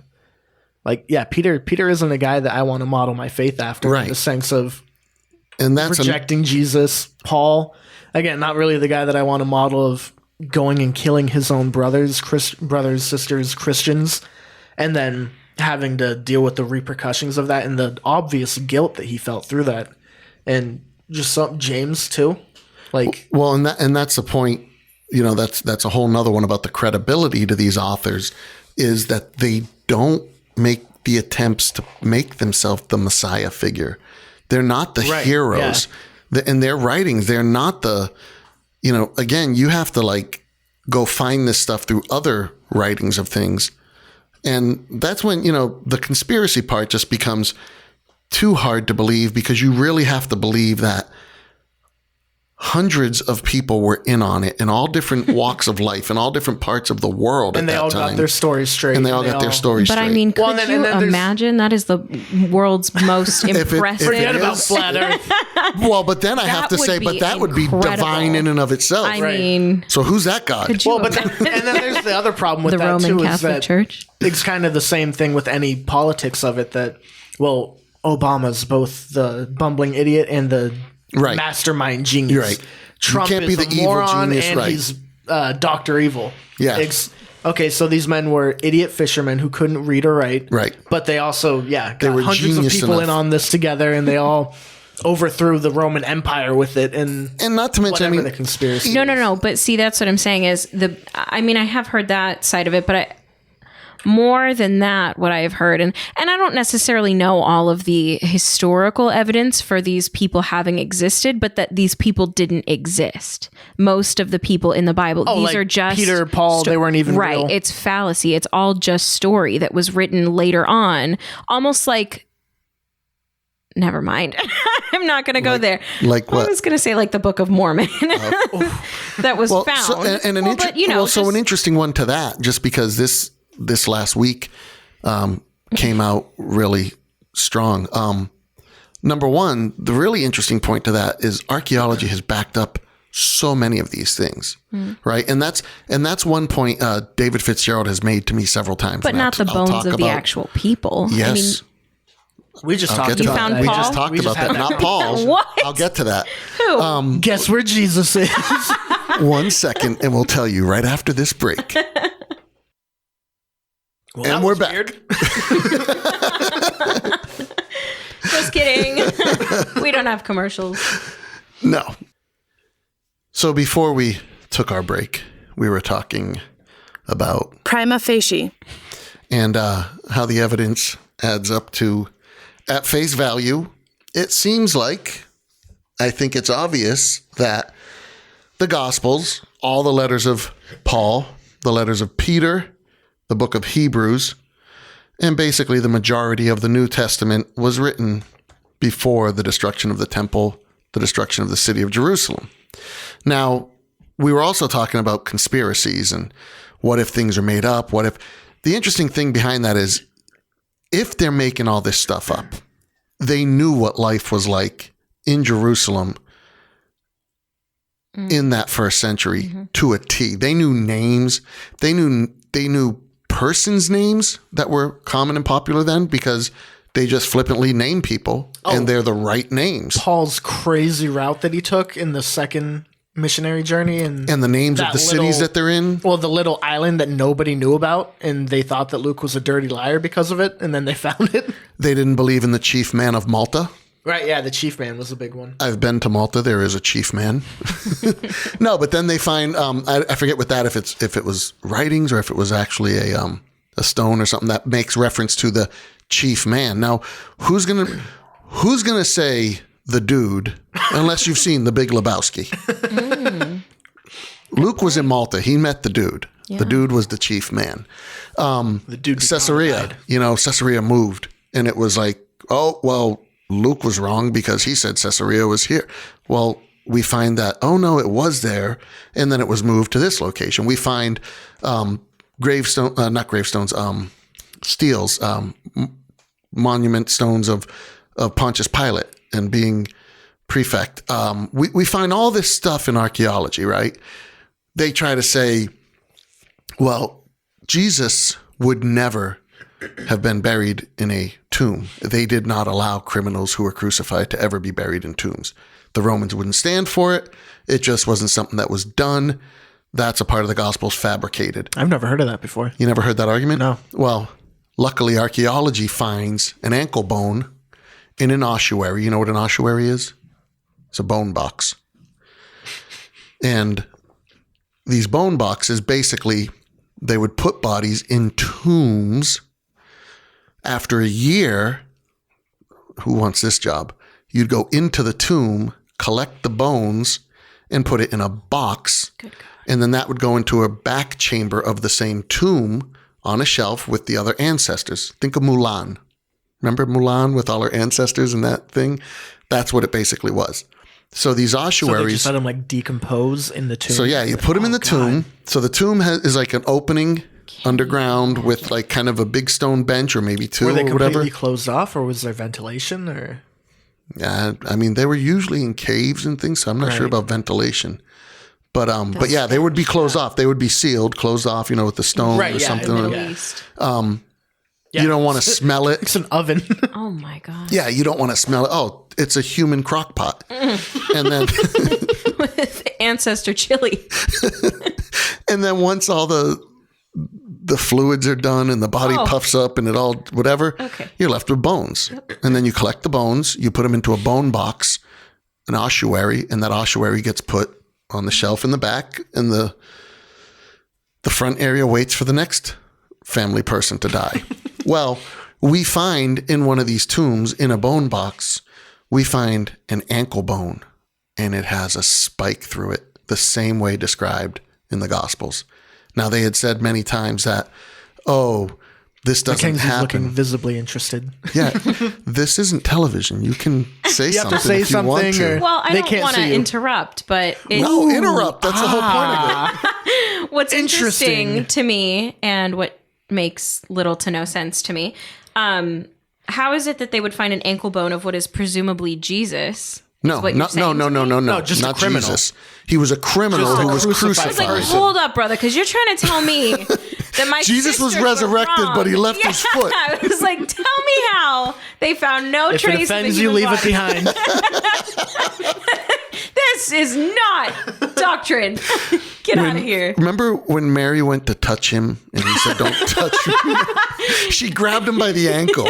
Ripped it clean He off. went up to heaven, She but threw his it foot back came. into the. No, it's not Put Jesus' this back where ankle. you found it, baby. But it was a criminal's ankle. Okay. Because again, we think Jesus was the only one crucified. Jesus was the only one nailed. No, that's was a that's what they common- did, right? And there were many that they would say, "Oh, the Romans didn't nail them to crosses; they tied them by the." But we find these nails. Yeah. So with this discovery, they find an ankle bone with the nail. Now, the interesting thing about it is the nail. The reason why it's still in there is because, and this is kind of Because it was hooked. weird to think. Trigger warning. yeah. It was like it hit they think it hit a knot in the wood or something. So the tip of the nail kind of bent, so they couldn't pull it out. So, yeah, I mean, it's kind of you're getting a nail through your ankle. It's kind of bad. Yeah, no but for matter some what. reason, knowing that it can't come out makes it worse. Even though you're offense, dead. I don't know. Yeah, you're Yeah. dead at that point. Just cut the ankle off and throw him in the tomb. So that's So the So point that's to what that you're is saying, is he's he a was in the criminal. tomb. He's a Yeah. criminal, right? Yeah, cut the ankle off, throw him in a tomb. Not this guy. Whatever criminal this guy was, he was well enough respected that the Romans allowed him to be buried with his family in the family tomb and collected his bone. He was treated with the respect. So he was someone. We have no idea who So he was. Where does that come from, though? Because from what I understand, the idea that the Romans wouldn't allow for the Jews to bury their dead, because from what I understood, it was really just It wasn't so much that they wouldn't allow the Jews. They wouldn't allow a criminal. Well, right, Jesus but was a I'm thinking criminal. that because I'm thinking in the historical context of it, Jerusalem was just constantly a crock pot ready to blow between the Jews and the Greeks, and it was Pressure bomb. yeah, really. Pressure cooker And bomb. we see throughout history there were so many rebellions and uprisings, and it was to the point where like the Romans were like, just let them do what they want to do because Right. we don't want to deal with it. and so, Like, why would that be such a big? Why do the Romans care about? right. And this guy's already created enough havoc in the city. If the last request yeah. is, can we bury him in a nice tomb? Just let's let it happen and let's get this thing behind us as fast as we can. But again, my only point is here they're describing something that was relevant. It was current. It was the way it was at that time. And we find archaeology for it. Now, the big thing that we wanted to wait till after the break was you said it's not like we found the bones. Oh, but we have. Dun dun dun. of who? Tell me. Well, what I will tell you Got Paul. is Prima facie. Oh my word. I just love doing it because it scares you. No, so back in 2000, we find a bone box, an ossuary. Side note: is ossuary a Hebrew word? Yeah, I think so. I'm pretty sure. How do you spell ossuary? Ossuary, I believe. Anyway, so we find a bone box, and it says on this ossuary, this bone box, James, the son of Joseph, the brother of Jesus. Again, visibly. She's making a face. I think it would be I couldn't something. tell if that was interested or she didn't believe him. Or... No, it kind of looked like, Interested. oh, come on. You said who? Which name? It's kind of the face that Cory Booker made last night in the debate to Beto O'Rourke See, when now he we're was dating speaking ourselves. Spanish. Right. So this was found in 2000. Now, immediately, this is an amazing discovery because, again, just based on Prima facie. the evidence that's firsthand, James, son of Joseph. Well, if you were an important person, number one, you would be recognized by who your father was in this burial. There's a reason we're collecting your bones. You're not just thrown, into a lesser grave. We're commemorating you. So whoever James is a son of Joseph. James and Joseph are significant people at this point. This isn't just some average James and some average because Joseph. it was just James. There's no James of the mountain, James of Nazareth. It was James. You know who he is. James, period. Don't confuse him with that other James. This is James. Whoever he was significant enough that was enough. Not only for him, but for his father, Joseph. James, the son of Joseph, is a significant recognition of someone. We don't need to tell it anymore. This is Kobe. This is LeBron. This is Brady. Brady. Belichick. Yeah, you know who that is, right? Add to it the brother of Jesus. Now that's very rare. Well, so yeah, that's Why would they mention a sibling? So that that doesn't wasn't almost common. does not happen. Not only just not common, didn't happen. almost never happens. Okay. Unless And again, Jesus. right. Not. So now you have to find in Jerusalem a James whose father was Joseph and had a brother Jesus that was popular three of them enough. well-known. All three of them well known and prominent that's what gets put on this. Have they carbon dated the bones too? So, again, this was found in 2000. So, around 2002, it automatically, starts becoming skeptical about this. Around 2006, what gets determined is the patina. You know what patina is? Basically residue that over time accumulates on stones. And it accumulates in the carvings, right? It's buildup, basically. On James, the son of Joseph, seems accurate, but not on the brother of Jesus. So what they think is, okay, so it was James, the son of Joseph, some zealous Christian, and maybe not even Christian, because archaeology, the antiquities market is huge, and it has an enormous black market, fake relics, right? Someone added it because the value of it now it's priceless at this point. If that's James, James, the brother of Jesus, this is like priceless. You can't even, this is whatever. So it starts getting discredited. Between the years of about 2006 to 2013, it basically becomes this thing of, it's 60-40 maybe. 60% of experts and whatever don't believe it, 40% do believe it. Now, keep in mind the ramifications of this. Number one, what it does to the Catholic Church. Because Jesus had a brother and his father was Joseph. Oh. They have a doctrine of a perpetual virgin. Yeah. Mary maybe wasn't a virgin perpetually. Can you believe it? So that's one part to this where there's a lot of vested interest in that. Number two, think of the skeptical market.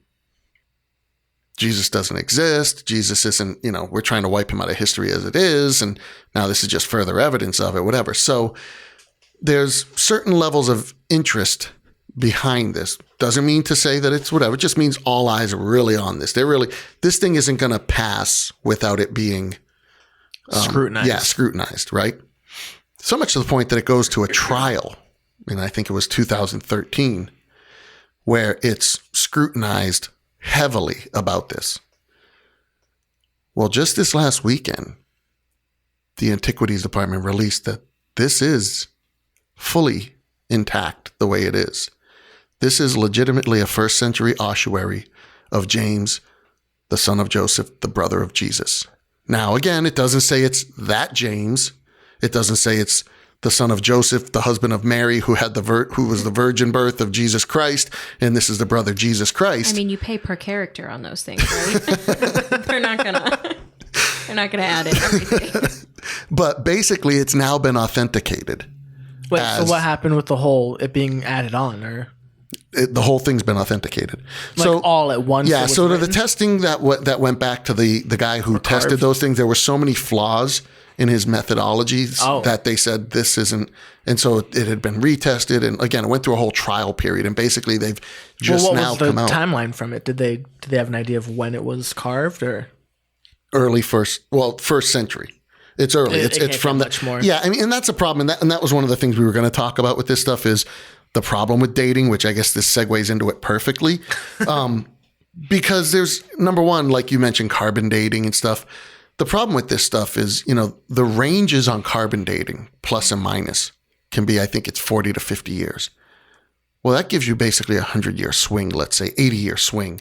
When you're trying to narrow something down, was it in the first century or the second century? That's too big of a gap. Right. It could easily be either or. Well, when you're trying to narrow down a fake from the 1800s to the first century, it's important. I mean, But right. to find 100 years is still important. Right. Yeah. But the arguments are never really like, was this done in 1805 or was this done in 75? I mean, we've got all those conspiracy theorists out there. so what is carbon dating really? So everything decays at a certain rate. So it's the measure of carbon that remains in something. But I guess I'm thinking of it as, because I really don't know, but is there a difference between? So with text, when you find a document, you find an old papyrus. Yeah. The way you carbon date it is you actually have to destroy a piece of it. Mm-hmm. That's why it's almost never done on those, because you have to actually burn up a piece to see how much carbon is left in it. Because if it's so old, it should be losing X amount of carbon, and then by burning it, we can determine how much carbon was left in this, and we can calculate it backwards. Do you know how much material you need to do that? I don't know exactly, but enough that they don't want to go screwing around with, But I guess my some of these question is, papyruses are fairly small. with this, so take papyrus as an example. Say, for whatever reason, they created the papyrus paper and it sat there for 100 years and then someone wrote on it. Yep. You don't necessarily know when it was written. You only know when it was. And so that's one of the problems that it becomes with things like stones and things like that, because that's it where my doesn't mind always goes with it. It doesn't necessarily mean by the dating you can say that because this stone could be millions of years old. That's where the patina comes in on the inscriptions, because once it's been now marred, it's been marked, engraved, patina starts to build up. So what they But they check can the carbon date the carbon bones. dating of the ink then for writing, or You're talking on the papyrus? yeah, like how would So they, it would have to, I mean, papyrus is a little better because you're not going to get millions of years. Right. Papyrus is a plant. It's Yeah. going to grow and it's going to die within a season, 2 seasons, however long. It's got to at some point be harvested and turned into paper papyrus. And then how long can that last? Well, once it goes from, like, if you took a living tree and you cut off its branch and you sat it there, 300 years from now, 2,000 years from now, if that wood was kept well enough or whatever, and you could date it, you could get within an understanding of when it died. It stopped. It was cut off. No, I get that. But as far as when you actually wrote on that paper. Yeah, so that's the problem. So yeah, what maybe the paper was from the 1st century, but they didn't write on it till the 2nd century. Right. Well, that goes back to the probability of that would be slim to none. The paper would sit around not being written on. It was a hot commodity. Yeah. It was They very weren't gonna let it sit critical. around. Yeah. It was a process to have it made. It was needed. It was Not it only was that, but the only a form of handful communication. of people could write, so Yeah. it was taken care of. Well, no, I meant more from the standpoint of, I guess, yeah, you would have to have it survive that long. But again, someone trying to falsify it, Right. having a really old piece of papyrus and then writing on it. Well, It could have been written yesterday, and who knows? yeah. And again, this is where it goes back to to prove all these conspiracy theories in a sense of, they did wait 100 years. Right. You have to prove these. You can't just throw them out and Right, you say, can't just cast this doubt is on within possibility, therefore I don't believe it. No, Right. that's not how we believe things. We believe things based on probability. And other parts to that is the writing, the way things were written. The handwriting, it today. The handwriting today is very different than the handwriting 200 years ago. Well, no difference back then. The size of the letters, the certain way letters were written. I'm sure what they wrote with.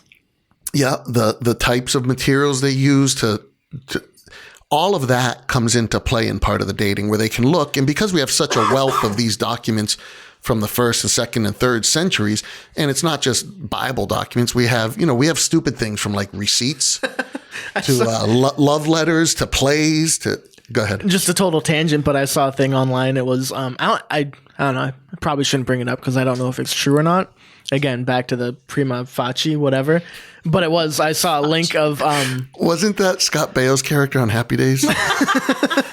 Prima facie, Charles in charge, whatever. they had like Prima found like facie.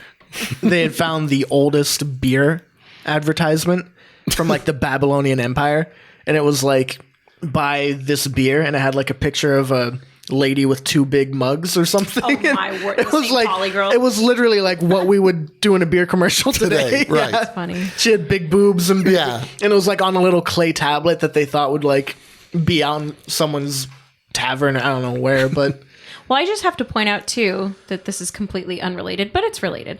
I think it's a bit poetic, the whole carbon dating system, that you have to destroy the thing that you're trying to prove. preserve. Right. burden of knowledge. You literally Well, that's a have to conspiracy destroy. theories like wet dreams. Oh my god, I eat it's that like, up. Yeah. Well, because Well, the reason they don't beauty want of you to it- know. Well, but You have to it's just so destroy interesting. it. It's the cycle of, of here's this thing that we found. Let's prove it to be true by tearing it By to shreds killing and it. burning it. Right. Yeah. And then once you've proven it to be true, maybe you copied it or something and Yeah. you've got some way to know what it was, but now it's gone, and you so- don't have it anymore.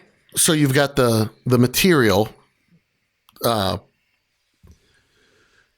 evidence, but more than evidence, experiment or whatever. What am I trying to say? Basically, you've got carbon dating and patina on things to try to figure out how old they are. Right. There's a process. You've got the style of writing, which helps you figure that out. You also have the difference in scrolls and codex. Codex were basically our CODEX. Those were our first books.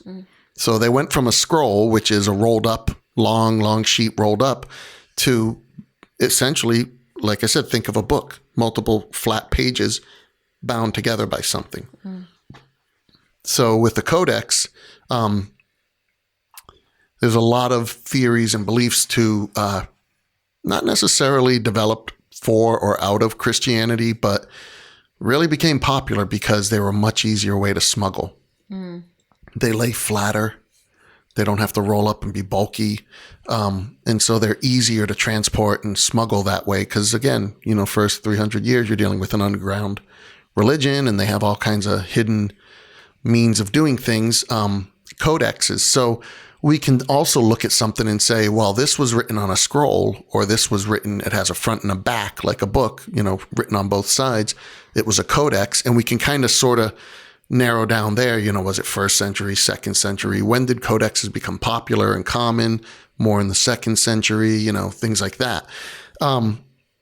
So all of these things kind of go into how we figure this out. We've got We've got names of people, names of regions, things that they use. We've got materials, carbon dating, patina. We've got writing hand styles. We've got, scroll versus codex. We've got all these different things. And depending on what it is that we're trying to look at, we figure, okay, we can put it in this range, but no one can say it's this year unless it says in the 12th year of Caesar Tiberius on the moon of, whatever. And then you're like, okay, I could pretty much say that's when that happened.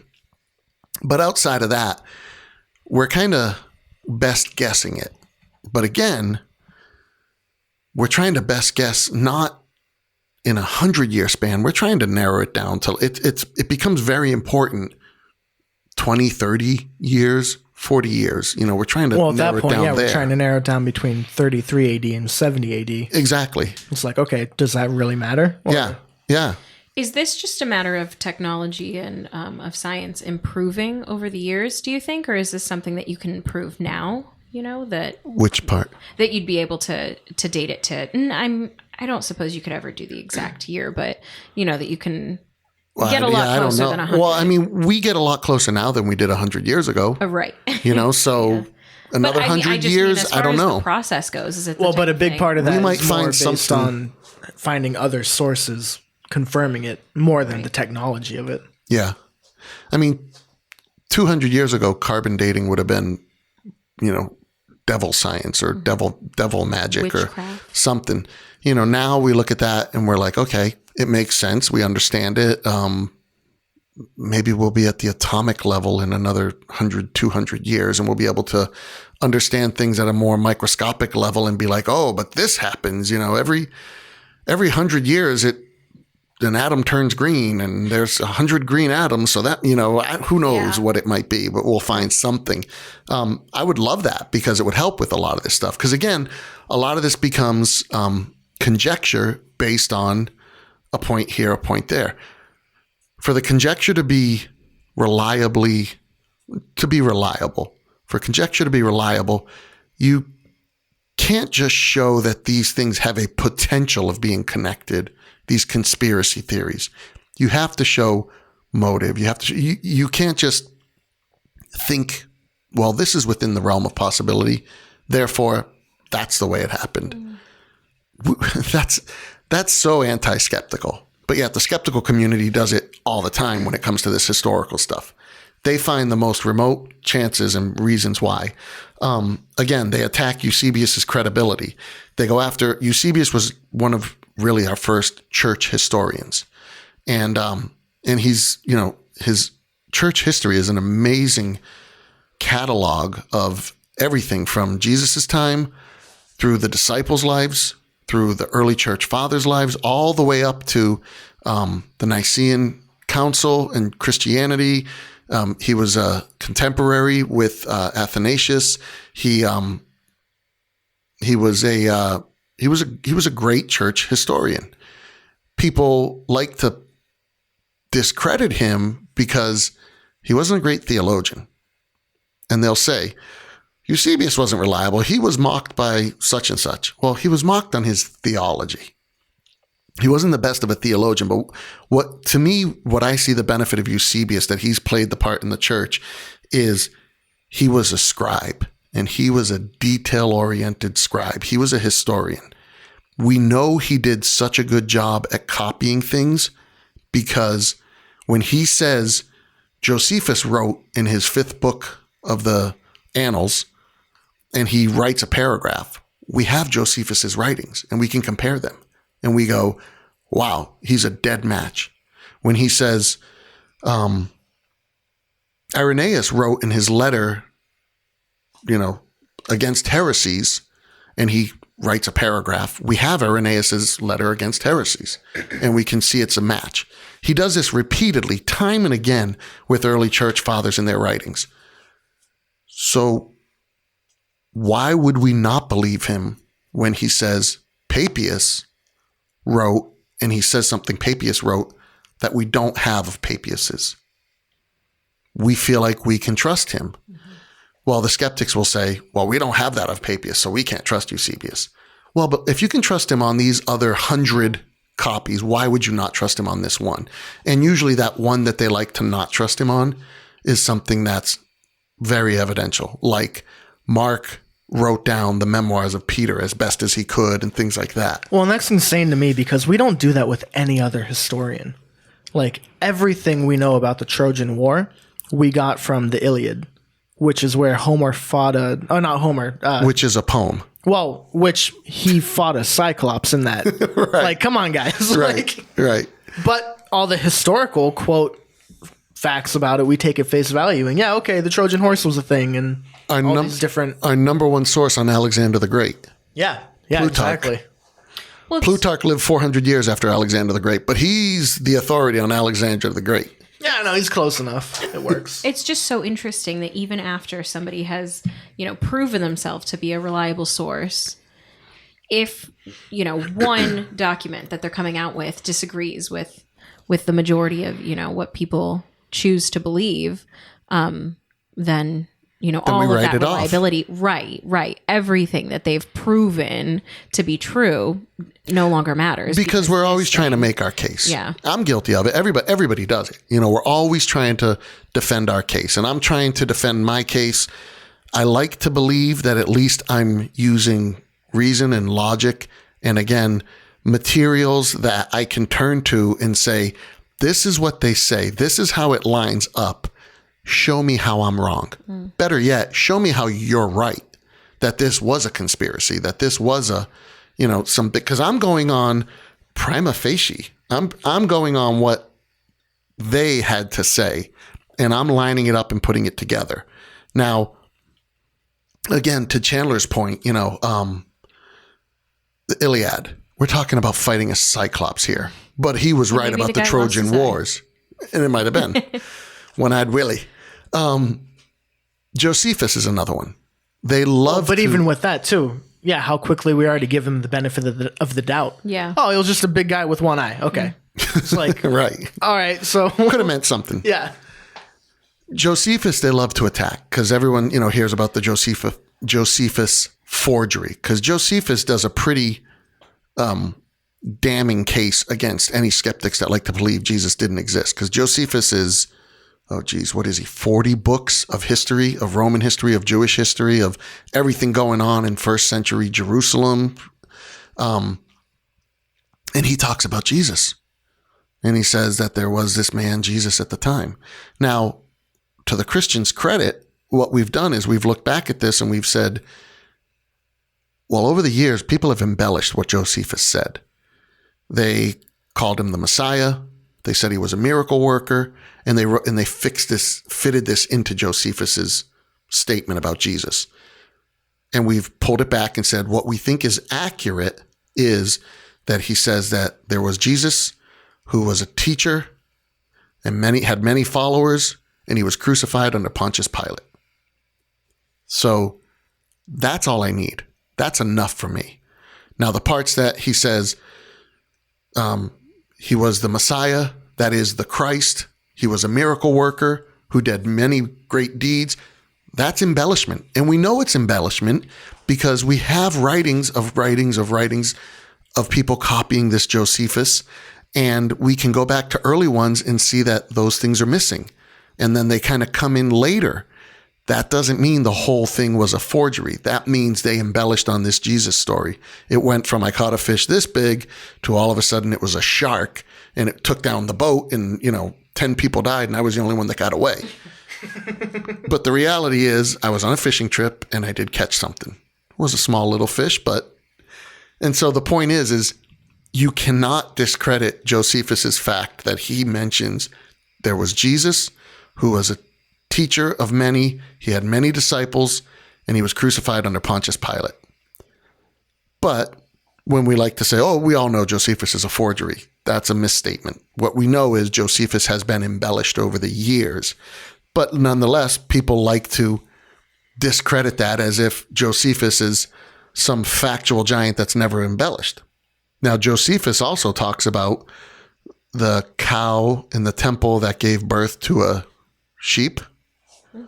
Yeah, he has some crazy stories of his own in there too. I made a face at that one. So I'm just saying, so Josephus has some crazy embellishments as well. Right. So we don't know. But again, we give him the benefit of the doubt. He's a historian. Yeah. He's one of the ones we go to for majority of the Caesar's histories. Yep. It's Josephus. Well, and I guess that's more what's crazy to me is if you were to hold all these other historians to the same standard that we do with the Christian, not even Christian historians, just people making claims about anything Christian related, we would throw out almost everything we know about history.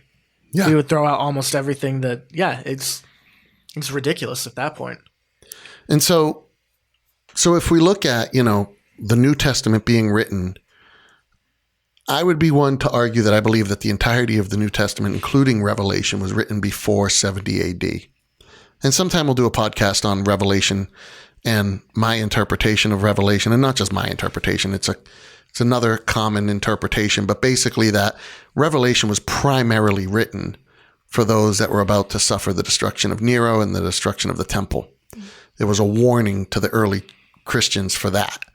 Now, I think there's much in that. Revelation is an apocalyptic prophetic book. And with that, we do have this mysterious way of, in a sense, history repeating itself. And they tend to be writings that, while they talk of current events, they allude to future events. And so I do believe there is much of that in Revelation, that it's not just a warning for them at that time. It's a warning for people through all time of persecution, of trials, of tribulation, of all these different things.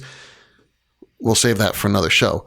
But that being said, Way to just tease that. yeah, Well, but I mean, that's relevant to this conversation because truth is truth is truth. yeah, You know what I mean? Like if it's relevant to people suffering, then it's going to be relevant to people suffering all times, and which is what's so much more powerful of this interpretation of the one that I'm talking about, my Right. interpretation.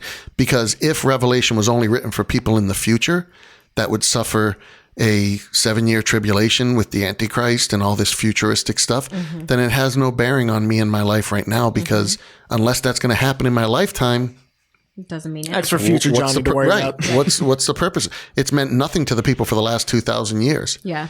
The revelation that I believe it's telling of is powerful for everyone throughout their entire lifetime, no matter when and what. Because Right. truth is, if I'm one of those pastors in a Muslim country that's being beheaded for my Christian faith, that's my tribulation. I don't care about the 7-year Antichrist and all that stuff. That's tribulation enough for me as it is. Yeah. And what I need out of this book is the future glory and knowledge that Christ is on the throne. And anyway, we'll get into that another time.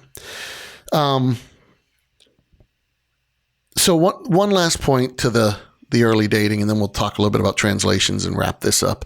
One last point about the early dating is, for these books to become the New Testament, right? A lot of people think, well, that happened at the Council of Nicaea, that a bunch of men picked what books would go in the Bible. And what we find out in history is that couldn't be any further from the truth. The truth is, these books were recognized early on. And we see it again in writings as early as the 1st century, like from Clement, that recognizes the Gospels. He recognizes Peter and Paul's authority.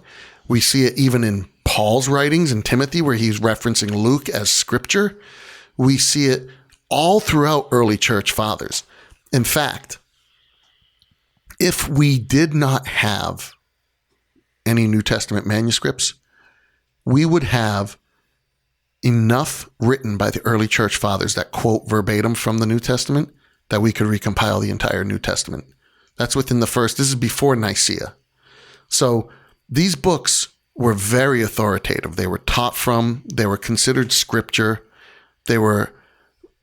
Some of them were debated, which were actual scripture and which weren't, but there wasn't many. In fact, around ballpark of 150. Most will say about 170 AD, but around 150 we have the first canon written. It's called the Muratorian wow, I'm having a hard time saying that. Muratorian canon. And basically he was considered a heretic amongst the early church. So what you have is a fringe Christian someone who doesn't get along with the popular kids making this list. And out of the 27 books of the New Testament, I think 22 of them, or 20, I think it's 22. I think he only leaves out 5. All the rest he mentions. What's that? Which 5? Do you know? I actually pulled it up earlier to see. The ones he does not mention are Hebrews, James, 1 Peter, 2 Peter, and I believe Revelation. Interesting. Do you know why? No, they're just not in his list. But he basically I think the more says, interesting thing is that everything that he did list is in there. right. It's not like he was trying to add other things in. He didn't give the entire account of it. There wasn't anything extra with his account. Oh, well, there actually is. There's a couple: Apocalypse of John, Apocalypse of Peter, Apocalypse, huh? Wisdom of Solomon. That's my kind of guy. And again, these are writings that just because they weren't in the final canon didn't mean we saw them as heresy. Didn't mean they were things that we saw more as, well, oh, I'm sorry, Apocalypse of John is Revelation, so that was in there. Apocalypse of Peter and Wisdom of Solomon, no. So it was only 4: Hebrews, James, 1st and 2nd Peter. That's it. So Revelation is in there, and then Apocalypse of Peter and Wisdom of Solomon. So real quick, is I believe, is it called the Apocrypha, the Maccabees and all those extra books? the additional books. Yes. Were those meant to be a part of the Old Testament or the New Testament? So they fall in what's called the intertestamental period, which is between the Old and the New Testament. Okay. And again, same thing. I've read much of the Apocrypha, 1st and 2nd Maccabees, especially I've read several times because they're very historical. They give you the reason for Hanukkah. Okay. They give you when the Greeks were sacking the temple. Yep. And I know those are important yeah, books. they're for very Jewish important. people. Well, and they're in the Catholic Bible. Yep. The reason they're not in the traditional Christian Bible is a couple reasons. Number one, here we have an early canon of that in the 2nd century that none of them have listed as. They're not held at the same authority as these other books. What we have is we call today the New Testament. What we see throughout church history is that the books we have as the New Testament are there. They're in the New Testament because they were the go-to that everybody used, number one. And they were all considered authoritative. They were considered written by who? Peter, Paul, Luke, Mark, Matthew. So there's 2 parts there. There's one being wide acceptance. Those others were just additional books, but they weren't widely accepted, used as church doctrine, as theology. And then there's the authority. There's also what I just alluded to, which is the theology. Theological implication was one of the major things. If we're putting together books of a Bible, they should be very theologically implicated. They should reveal more about God, reveal more about Christ, teach us more about, they should be geared around that. Not just histories of some Christian people. Right. Those Eusebius's Histories is a great history book. It's not scripture because it's not theologically implicating. These books then are to be taken seriously, but as historical document as opposed to. Yeah, they're great literature. They're good church history too. Right. It's not like they're not making big theological points and big whatever. I mean, I've never read any of them, so it's not like people are looking at them and then rejecting them because they're wrong, right? Or because they're just not. Yeah, I don't know how to. The Maccabees were. It's just that they don't bring much to the badass table soldiers that defended themselves against the temple for 8 crazy nights while they had no oil in their the lantern, and they defended themselves against the Greeks and did an amazing thing and preserved the city against the Greek attacks. It's just surprising to me that story isn't even included in, like you would think. I don't know. I would. Because the Bible is God's revelation to man. Right. And so they kind of have to fit. That's why I say the theological implications. They have to fit within that genre.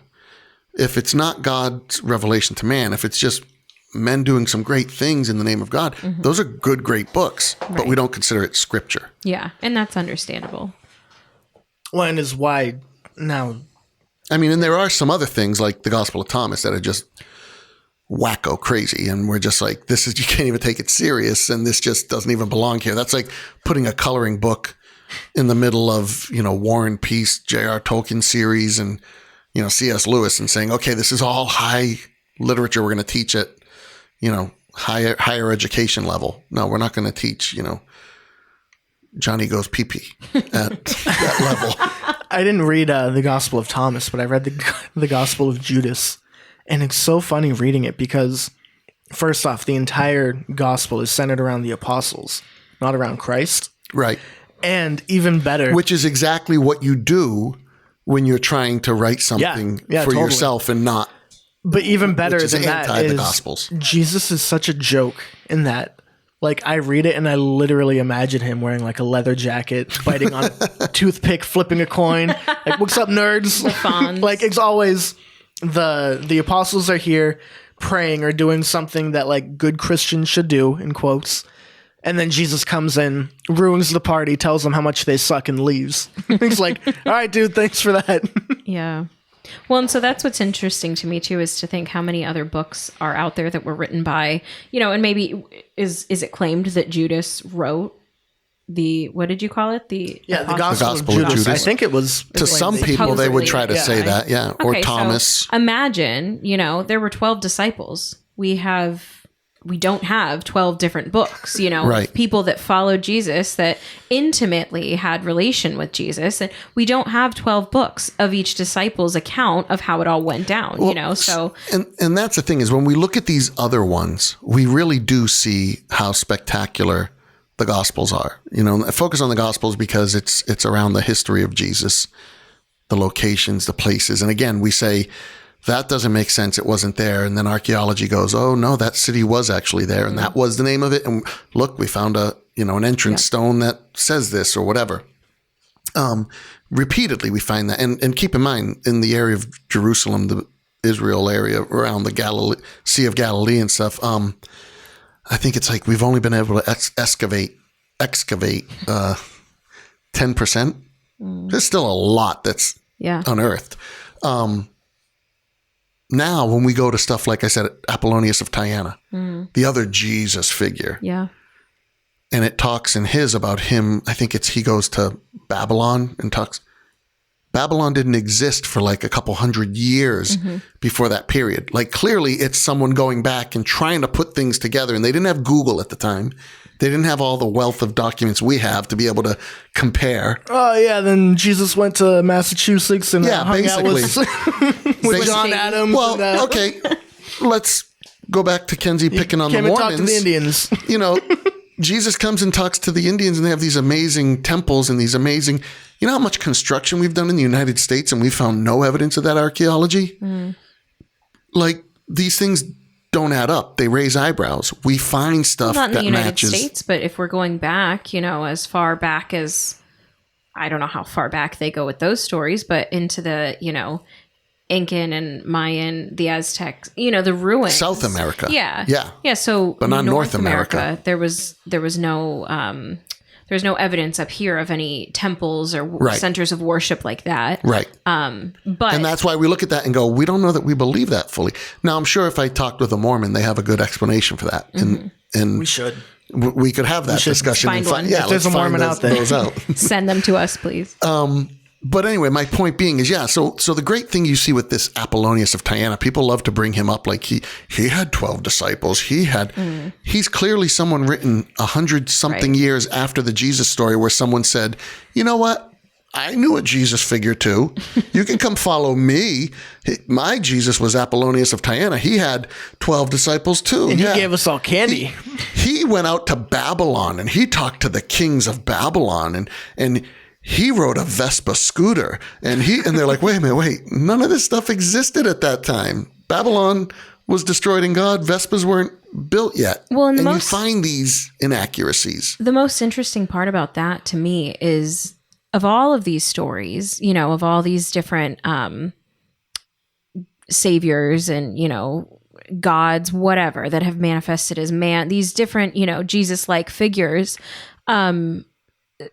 the Christ, Jesus of Nazareth is very probably the only one that has withstood the test of time. You know, from the very beginning, from the first earliest accounts to present day. They keep digging, they keep pushing, they keep and that's the writing thing is the and researching. following is just incredible. And that's not... Well, I was talking on the skeptical side, but yes, even on the Christian side. Well, true. Yeah, from both sides. I mean, you can't tell me that that's massive brainwashing. You cannot tell me that through centuries, you know, of proof and of skepticism and of having to prove your side, you know, that that this has all been in vain. You know, there's absolutely no way that I just think it's so interesting that there are so many different groups and so many different religions that come from these, you know, these saviors and these prophets and all of these things that there's just no following to it, you know, and you think like, well, what does that tell you? They all disperse. Right.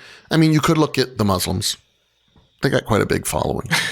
Muhammad's had his share of... Right, but when you think of the big three, I mean, Christianity, Judaism, and Islam, ultimately, they boil down to the same beginnings, the same... Right, claiming from the same originating right. God, and not to get too controversial on here or anything, but it's my middle name.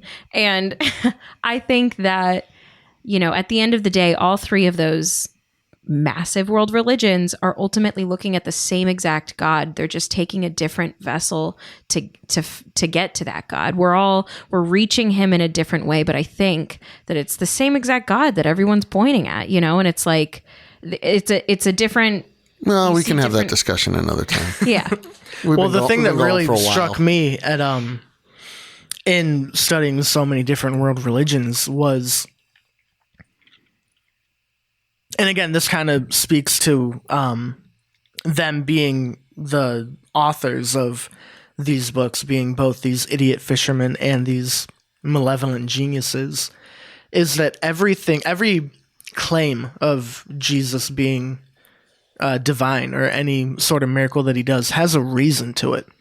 And it's never just stated like, this is the reason why. Like, it's not like Mark was telling you, hey, this is why he did this because of that or whatever. It was when you dig into it and you see, well, why was Jesus born of a virgin? Because Zarathustra, he was, quote, supposedly born of a virgin. All the, some say that, what's his name? Buddha, Siddhartha Gautama, that he was born of a virgin. It's like, why does that matter? Why does that miracle matter in that way? With a lot of these other religions, it's the miracle shows that he's divine. That's the ultimate purpose of it. With Christianity, I mean, Paul making the point of everyone born under Adam is born under sin. It was necessary for Christ to be born of a virgin so he wouldn't be born of sin. It's like there's more of a theological tone. He gives you the depth behind it. It's much more than just a, hey, look, this guy didn't have a dad. Whoa, weird. That must be a miracle. Yeah, like crazy. Well, and again, and even to those Zarathustra and even Buddha, you know, they weren't born of virgins before the Christian story. Well, then there's that. They were reinterpreted and rewritten and changed after the Christians. So many of these things, as I look into them, and you start really seeing, oh, well, everybody says but again, Zoroastrianism predates Christianity by 500-600 years. The earliest writings we have of Zoroastrianism are like 500 AD. So, and then that's just because they say they predate it, oh yeah, we believe it. Yeah, and that's the interesting part about it, that because that has the essence of human in it. Like, I don't know what this means, but I'm just going to throw it in there because it worked for them, so it'll work for me. Must be important. Right. Yeah, like, okay, well, Jesus was born of a virgin, so my guy is too because reasons. Right. Well, even like, okay, back to Gospel of Thomas, you know. Yeah, exactly. Peter's like, whoa, wait a minute. Mary's following us. She can't follow us. She's a woman. She's a dog, because that's the way the culture was. And Jesus is like, no. Hold on, Peter. I'm going to turn her into a man. Don't worry. She'll be one of us. And you're like, you're totally missing the point. Like, it's the whole Dumb and Dumber. The whole, for them, that's what equality would mean. It's 1 in a million. Right. Yeah. That's what they conceptualize equality as being. We're going to make her equal. How are you going to do that? We'll turn her into a man. Right. You're like, wait a minute. I think you're missing something. Hysterical. Can you imagine? I mean, well, but again, could you imagine Mary being pissed about it too? Like, I didn't ask for this. Yeah. That's This where, is what equality is. what the hell is that? Want it. That's where you see the comedy. When the more you look into all these and you stop listening to just what people say on YouTube or whatever, and the more you actually dig into the primary sources of all these and you look for the primary sources and you read them, the more you start, you literally start going, I can't even take this serious anymore. Like, you're so far missing the point. And, to Chandler's point, it is, God has this mystical, hidden, creative, whimsical, beautiful personality about himself that says, and Jesus is clear about this so much in his teachings, I'm not just going to make myself accessible. If you want me, you got to come and get me. Mm-hmm. Because if I give you fish, you'll eat for a day. But if I teach you how to fish, if you struggle to get there, you'll have it for life. Mm-hmm. And he's more concerned about our eternity than he is about how happy we are today, how good this life is now. He's concerned about us truly getting the message. And that's why he makes himself, in a sense, the great hiddenness of God. Like I said, there's a coy, whimsical something personality that's there, that he's in a sense like a woman wanting to be courted. He wants to play hard to get because he knows if we seek him, we will attain him. He's not going to keep us away from himself. He's just not going to show us everything. He's going to be a little conservative in the way he dresses. Leave a little up to the imagination. I might be business up front, but I'm a total party underneath. That's God. Wow. Again, Kenzie, those faces. You've got to say something. You should be recording this, is what I have to say. We are recording this. You mean video recording? Yes. Okay. I think, too, just to kind of circle back to the reliability, the, how we can look at the Bible and determine what's true. Get back on track. Yeah. Chandler made an interesting point earlier, off air, about there are times in the Bible, specifically he had, well, I don't know if you want to talk I don't remember what you're talking about. He had specifically mentioned I make so many good points. So. Oh yeah, all the time. Got to write them down. He had mentioned specifically about when Jesus is in the garden and he's praying the night, that he's taken by the guards. After the Last Supper, and all of his disciples have fallen asleep, and there's an account of what he prayed. No one's awake, he comes over and he literally says to everybody, what are you doing? Why are you sleeping here? So we know that they were sleeping, and Jesus is having this intimate moment with his Father, and who's around to record it? Right. Where does it come from? Right. So that's a question of, and that's one of the mysteries in the writings, that we can look at that and say, so then it's all made up.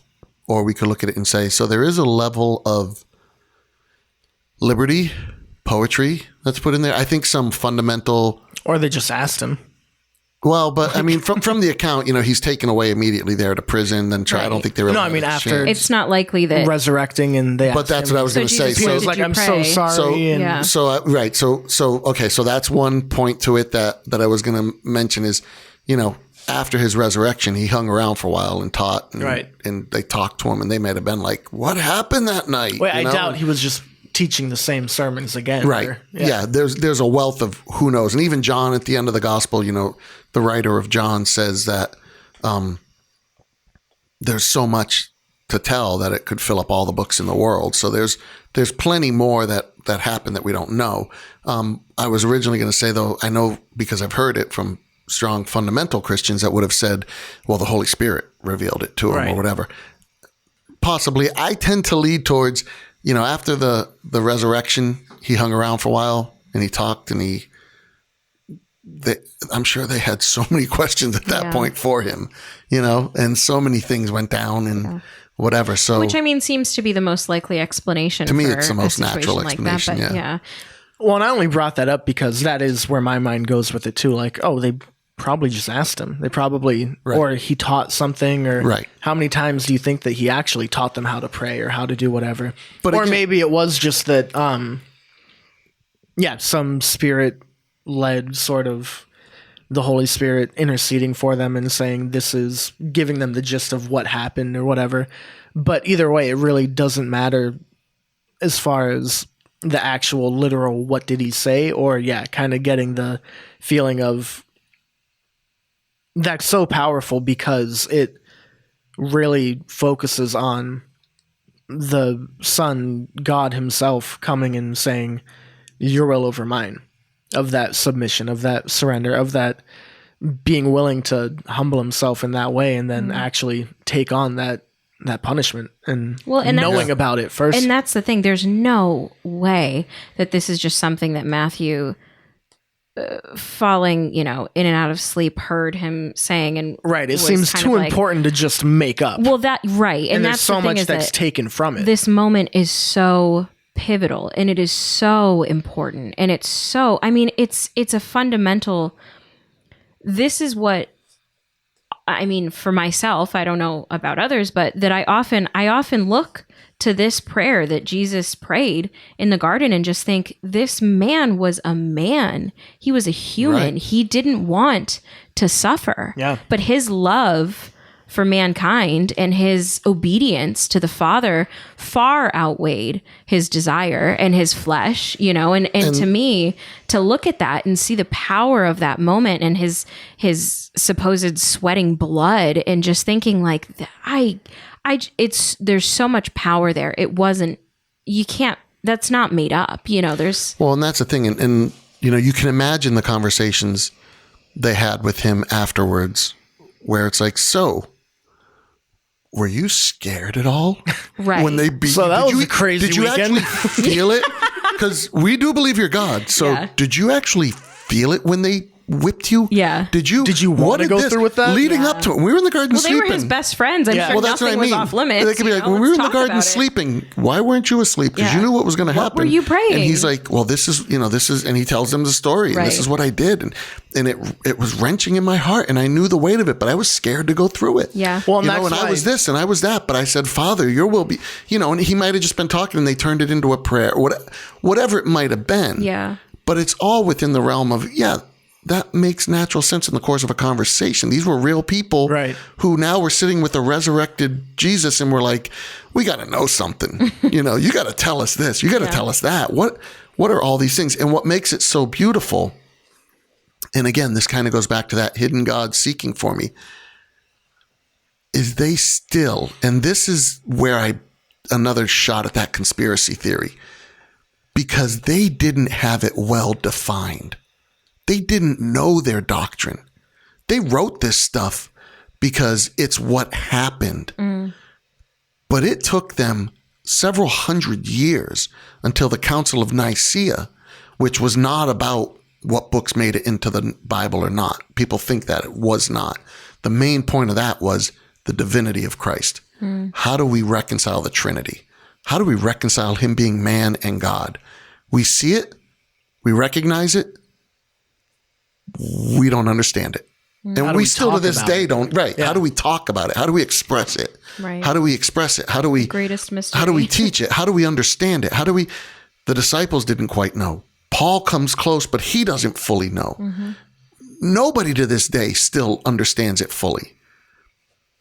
If you're going to make something up, you're going to do a better job than that, because that's an easy one for people to try to pick at, which they do, and say, doesn't even make sense. It doesn't, but we recognize it and we see it. So we know it's there, but what is it? I don't have to understand it, but I can comprehend it. Is that, but not, no, I don't need to comprehend it to accept it, or I don't know, but, that. but, and to that, there's many things in science that we don't fully we still don't know what energy is. Yeah.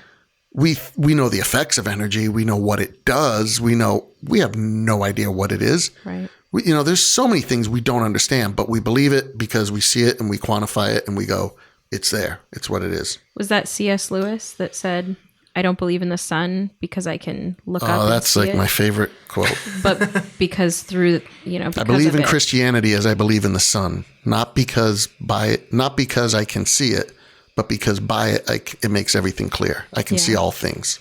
Yeah. Yeah. And that's what it is. Christianity makes it all clear. The last part to this that I wanted to talk about briefly, and the reason why, and this one's gone very long, but the reason People love why it. They I want the wanted long to form. really make sure I get this one in is because this is another one of the number one things that I hear just so mistaken. And it's, okay, so maybe the Bible was written by Matthew, Mark, Luke, and John, or the New Testament and Peter and Paul. And okay, you've convinced me now. I'll give you that whole timeline and that all makes sense and I'll buy into it. But here's the problem. We don't have the original manuscripts. All we have is copies of copies of copies of copies of copies. People wrote this stuff down. And you know as well as I do, in the game of telephone, I say something to Chandler, Chandler says something to you, you say something to the by the time it's gone 4 or 5 people, it comes back to me, it's not even the same thing. So maybe the originals were written by eyewitnesses, and maybe this and that, but we have no idea what the original words were. My statement to that has always been, we know within a 90 percentile accuracy what those original words were. I think it may even be as high as 98%. And last time I was on Dogma Debate, David was like, well, wait a minute, that makes no sense. We don't have the originals, but we know within a 98%, you have to show me that. And so I walked him through this. And basically, this isn't like the game of telephone. The game of telephone is linear. Like I said, I tell Chandler, Chandler tells you, you tell another person. That's not the way transmission happens. So when they would copy, say, a letter of Paul's, it wasn't that they would take one copy and make another copy, and then that copy was made into a third copy. Then the third copy was made into a fourth copy. The way it would happen is the first copy would be made into, say, 10 copies. Normally, the way these happened is one person would stand up front, like a teacher, think of a classroom, and all the students sitting at their desks. Well, the students in this case would be scribes. The person up front would read, and all the scribes would copy. So at that one moment, you could have 10, 20, I don't know, however, 5 copies made at one time. Each of those copies would get sent out to the other churches. Same thing would happen. Each of those copies would be read. Scribes would copy them. This is how you mass produce documents. You don't do it one at a time. Everybody knows that's a horrible way to do things. You do it in multiples. So one is read, 10 copies are made. Out of those 10 copies are made. Out of those 100, 10 copies are made. Out of that, 1,000, you know what I mean? It just keeps going on. Yeah. Now you've got thousands. And we know this because, number one, we have thousands upon thousands. The number of manuscripts we have, even counting all the small parchment pieces, are over the 30,000 plus now at this point. We have found so many. Some of them fully intact books. Some of them are just, a page. Some of them are a paragraph. But we have so many. So the way you have to look at that, number one, is we have over 30,000 that we can stack up on top of each other. Now, if I gave you a puzzle with 10 pieces and you were missing one piece, that would be significant. If I gave you a puzzle with 10,000 pieces and you were missing 100, that wouldn't be that significant in the scope of 10,000, right? With these manuscripts that we have, we've got them, again, they were distributed all over the world there with, between basically Europe to Asia. And they were copied and they were done over hundreds of years. And we can actually go back and look at these through all these 30,000 plus manuscripts. And we can see that this one was copied in Egypt. This one was from Iran. This one was Italy. This one was Cairo, different areas, right? Turkey, Greece. And we can compare them. And we can look at them and say, okay, This one in Turkey was done very early. It looks to be somewhere around 120 AD. This one in Greece looks to be around 240. This one in Cairo looks to be around 300. They're different parts of the world.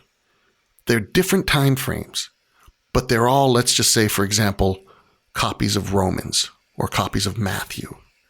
And we can look at them and compare them and go, wow, they're almost exactly the same. That's how we know, because if it was changed over years, we would clearly see it. We would see that the people in Egypt, they put a slant on it. They started changing the words of Jesus. We would see that the Italians, they started changing the words of Paul. They wanted to emphasize their pope. They wanted to, whatever it would be, right? We would see that people in Turkey would put a slight twist on this parable or something. They didn't. They were faithful to the originals because we have so many to compare. So now it's not like having a puzzle of 10,000 pieces, missing 100. Now it's like having 10 puzzles of 10,000 pieces, and each one is missing a different 100. And now if you compare them, you have the full piece completely. Yeah. Does it make sense? Yeah. That's how we know we have the accurate translations today. Now, the question of to whether or not, a certain word should be translated this way or that way into English, that's a whole nother game. And that's why we have so many versions with different ways of saying things and different translations.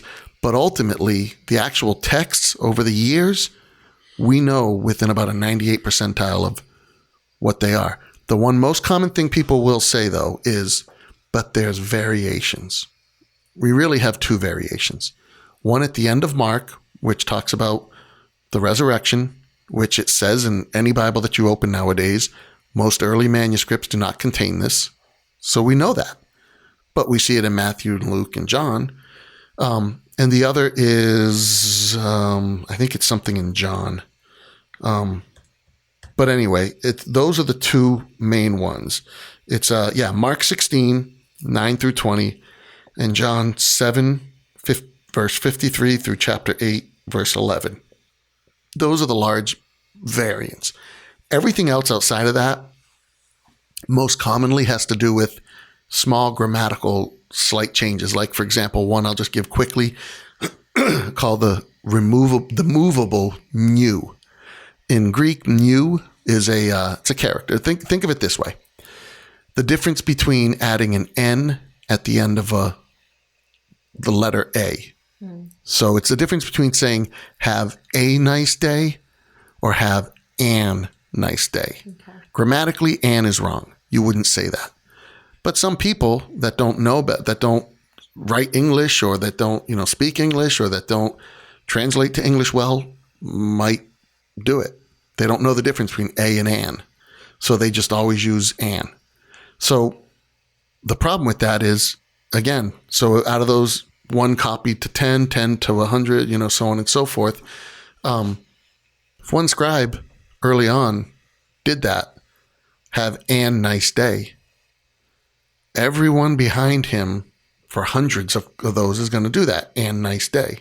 So when they say things like there's over 400,000 variants, this is what Bart Ehrman says, over 400,000 variants, that's because he's counting every single have an nice day and have a nice day as a variant that people copied over the years.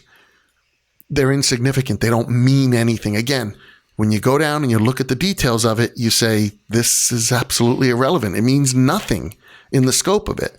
But from a skeptical standpoint, when you're trying to discredit it and you want to tear it down, boy, that makes a big, impressive argument. Mm-hmm. That's something really impressive there. Yeah. Well, and it is funny because, so I went over all this in school and we'd learned a lot about this, but it really, I don't want to be dismissive of it, but it is like, I personally don't care that much about it because that's not what my faith is based on. And even more than that, I guess saying my faith isn't based on that could be confusing because it is like, well, it's the Bible. Of course, that's what it is. But it's like reading Romans was such a life-changing event for me because it told me about who I am. In the same way of reading a science textbook is such a life-changing revelation for some people because it tells us where we are. It tells us how we live in the world and how all these things work together. If you were to read a science textbook to say, if you look over there, you'll see a third moon. And you're like, I don't even see a second moon. Where's the third? You're going to toss it out. Like, it doesn't make sense, you know?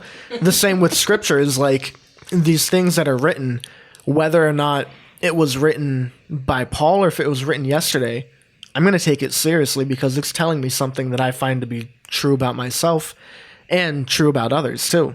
Yeah. That it reveals to me about God, myself, and my relationship with God more than I could find on my own.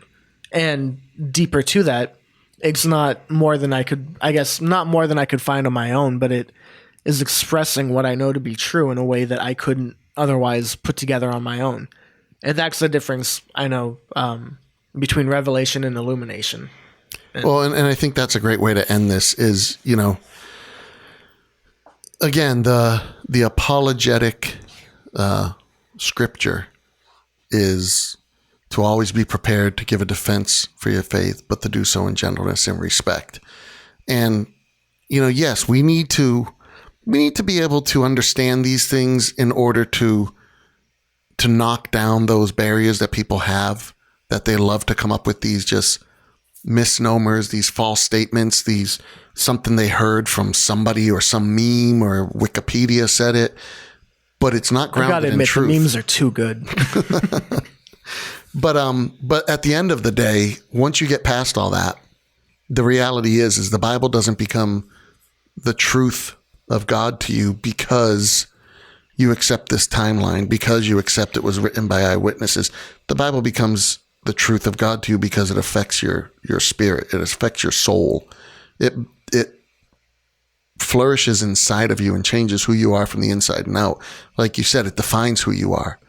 It tells you who you are and what you are made of, what you're capable of, and how important and valuable you are, and where you belong in this universe, both from a standpoint of what you rightfully do and then what you're gracefully given. Yeah. And that's the beauty of it, you know? So I think that was good. What do you guys think? Yeah. Did you have fun, Kens? Yeah. Didn't talk a lot through the history part, but you listened. Well, I'm not an expert on most of this. So. Well, I'm gonna have you back on. Okay. And we'll talk about, should women be pastors? Oh. Should women be teaching men? Never. Just kidding. Don't know when we'll do that, but we'll do it soon. All right. So I want to thank you guys for listening. We enjoyed it. I know it's been a long one, but it's a very important topic. Be prepared to give a defense. Hate what you hear? Have some thoughts you'd like to get off your chest? We want to hear from you.